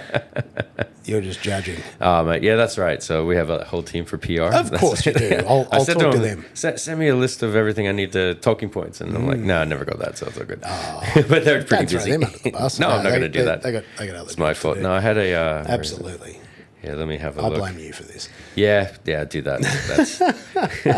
Hey, I'll see if I can beat you to it. Yeah, you probably could, man. But look, I've got Hi-Tec Drifting Australia. Am I looking at the correct web page? Listen, God, I'm an old man. Hi-Tec Drifting Australia Facebook page. Yes, that's right. So facebook.com/Hi-Tec, HITEC, Drifting Australia is where you can find the bulk of the information. And interestingly, I'm over there now, and they've got the link tree and all the things.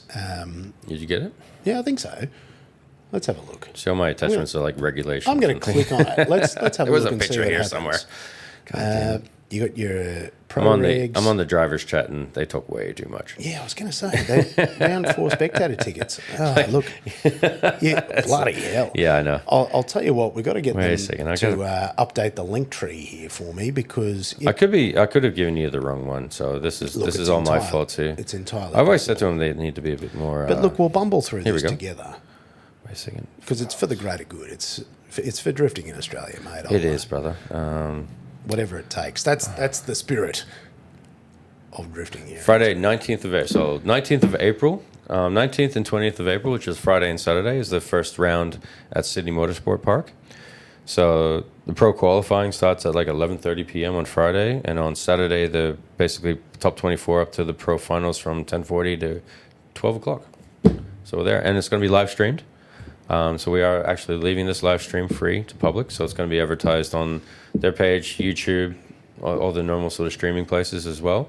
But yeah, it's definitely going to be a good event. We got some good guys, some guys, OGs, Shembri and Jabs and all those boys are still there, and some guys coming back too. So it's but we got a full field, which is pretty good, and we just need to give them the viewership. And guys, honestly, some of our battles, and like for me as a judge to stand up in my seat and just start going, yeah, that was sick, and that for me is where I love it to be. And then I got to sit down and go, shit, who was better, and that's where we want it to be. And so it's a. So you're going to have to light up your social media again, mate. I don't know about that. You're going to have to get back into this, man. Until I get a helmet on my head and actually start driving again, I think it's going to be pretty held out. But look, if you're part of the team, and you are part of the team, part of the judging team. Don't worry, brother. I'll be putting things up. I expect to see this from you, mate. Don't let me down. Don't worry, man. I'll be sharing for anyone that's on my Facebook. There's a few of you. Because that's the big one. Is I want to be able to see it because I'll miss it. I'll miss it otherwise. Cause don't worry. I'll get all the links, share them myself on all my pages and all that stuff so people can see it because it's going to be pretty cool. Yeah. Oh, and like even if you like watching racing because the Super Series is on too, it's going to be a full production. So and the good thing, and it's smart by George too, is he's basically putting all that resource into the whole event, every category. So they're all going to get the same sort of promotional and viewership and things like that too, which is going to work out quite good. Which is all bloody good. Do you still post anywhere on the internet, or have you gone silent? I sort of gone silent. A photo of me got put up. Except TikTok. The missus. No, I'm not even on. Don't even post on that, dude. Nah, bro. I got no content. That's the problem, mate. I got to create it. You've got to switch to Dad Life. Oh, mate. I did a few of those. Dad Life is hilarious. I did a few of those, but they kept. Apparently, the music I was picking was too old. So they deleted it. It was all the old Fast and Furious music and stuff. That doesn't shock me. Come on, where is it? Jeez, mate, you got to learn your TikToks. The 2-year-old going drifting in her. This is what I want to see. Look at that, mate. Look at the smiles on that kid. She loves it. That's so good. That's what I want to see. Yeah. I want to see more Dad Life. Oh yeah, and doing on-track drifts and stuff like that too. So I did that for like 10 years as well. I know. Actually, how did we totally miss that? Yeah, I know. How did we totally miss on-track drift? Dude, I've done a lot. I've got a lot of stories. I told you. Teaching drifting. Really? Yeah. Oh, I can't even believe it. I've probably taught about 3,000 to 4,000 people how to drift. Well, some of them. Or at least experience drifting from the driver's seat. That's all I could say. Absolutely. Look, whether but it or was not pretty cool, man. Yeah, because it's probably not the thing you get the first time, because to find your feel does take a little. Man, you'd be surprised. Like if people are into it and they're doing it for the right thing. And it's the old story. If they listen, they actually, and if they don't make assumptions, it's not a tip in doing a burnout, brother. It's a little bit more finesse than that. And then once they get it, they're like, oh. It's like balancing on a bike for the first time. You get it, and then it's a feeling, and then it's just improving it from there. It is literally that. For anybody that's never tried drifting, it is like riding a bike is precisely it. When you finally make it and you find that point. It is a feel. And then you go, ooh. It's the feeling that you like. It's in knowing what your car is going to do before it happens. And then the next level of drifting is knowing what the car in front of you is going to do before it happens. And that's where the tandem battle gets to that next level. It's pretty sick. And tandem battle for me isn't about bumping into each other and hitting each other hard. It's about keeping that perfect line right next to them, and maybe putting a mark on the door. But if you're not skill, that's perfection for me. That is pure talent. Yeah, it's sick. Because what I was asking there was if people did want to follow you and get to know a bit more about yourself, or follow you around the internet, if they could. This is going to sound really arrogant. Let's go. I'm the only Kris Frome in the world. That's not arrogant. That's fucking handy. You can just Google that shit. My name Kris in there, Frome. and it comes up with everything. And mate, that's Kris with a K. K-R-I-S. Frome. And see, no, that's just handy. Dude, do it. You'll see what I'm talking about. All right, hang on. Let's have a look. It's actually, I don't know if it's embarrassing or not. Here we go. Kris Frome. He stacked the internet for this. Hang on, what am I looking at? Oh wow, there's all sorts of stuff. Yeah, you can just go images. Internet. That can't still be there. There's the article that yours. I wrote for Fat Lace. That's not still on the internet. It's probably because I shared it. Google Analytics. It's all there. No. The Fat Lace one's still there. I checked it the other day. How is that still there? I know, right? It's bad, isn't it? That's unbelievable. I can't hide nowhere. Wow. Okay, so there's and again, to provide some context, unless you my Facebook, my LinkedIn, everything comes up on the first list. Yeah, that's incredible. If you clicked on images or videos, it's just tips of the videos from drifting and stuff. There you go. And some old school stuff too, eh? Well, there you go. If you search Kris Frome, you'll find an article I wrote for Fat Lace back in, hang on, what year is this? Oh, shit, that would have been 2012. Yeah, that's when I was building the car. Wow, and these are my photos from 2012. Yeah. Oh, I was You're trying to be cooler. all artistic and shit. I was artistic and shit, mate.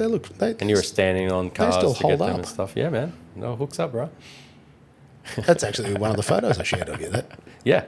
That's why, because I saw it, and my missus was like, "Oh, why are you talking about something from 20 years ago? You're not relevant anymore." And I'm like, "Here, I'll show you where it was." And it's like, "Oh, I got burned bad."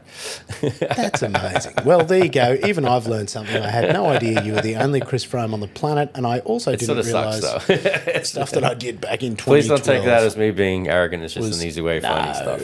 Mate, that's not arrogance. That's bloody fortunate, because it turns out if you Google Scott Nelson, there's also a murderer in Florida called Scott Nelson. So he's probably got a better beard than you, bro. Look, hey, if you spell it the wrong way, end up being a cyclist from Europe. Kris Frome. It's pretty bad. There you go. Well, Hawkins thought my last name was Chrome for years. Kris Frome. He put that on a video when they're interviewing me one of the Drift Masters events from years ago, and he's like, "Oh, I thought that was just your last name," and I'm like, "Dude, come on." Oh, Kris Frome. Well, look, he probably saw your wheels from 2003. Yeah, mate, that's where it is. All sex back, brother. But even that's having a resurgence as well, too, right? It's all coming back. Everything old is new again, mate. It's literally mid-90s out there at the moment. I'm having the best time ever. I saw a bloke wearing Oakley wraparounds here on the weekend, and I was like, dude, love the sunnies. There's a company that makes all the lenses to replace some of the stuff now.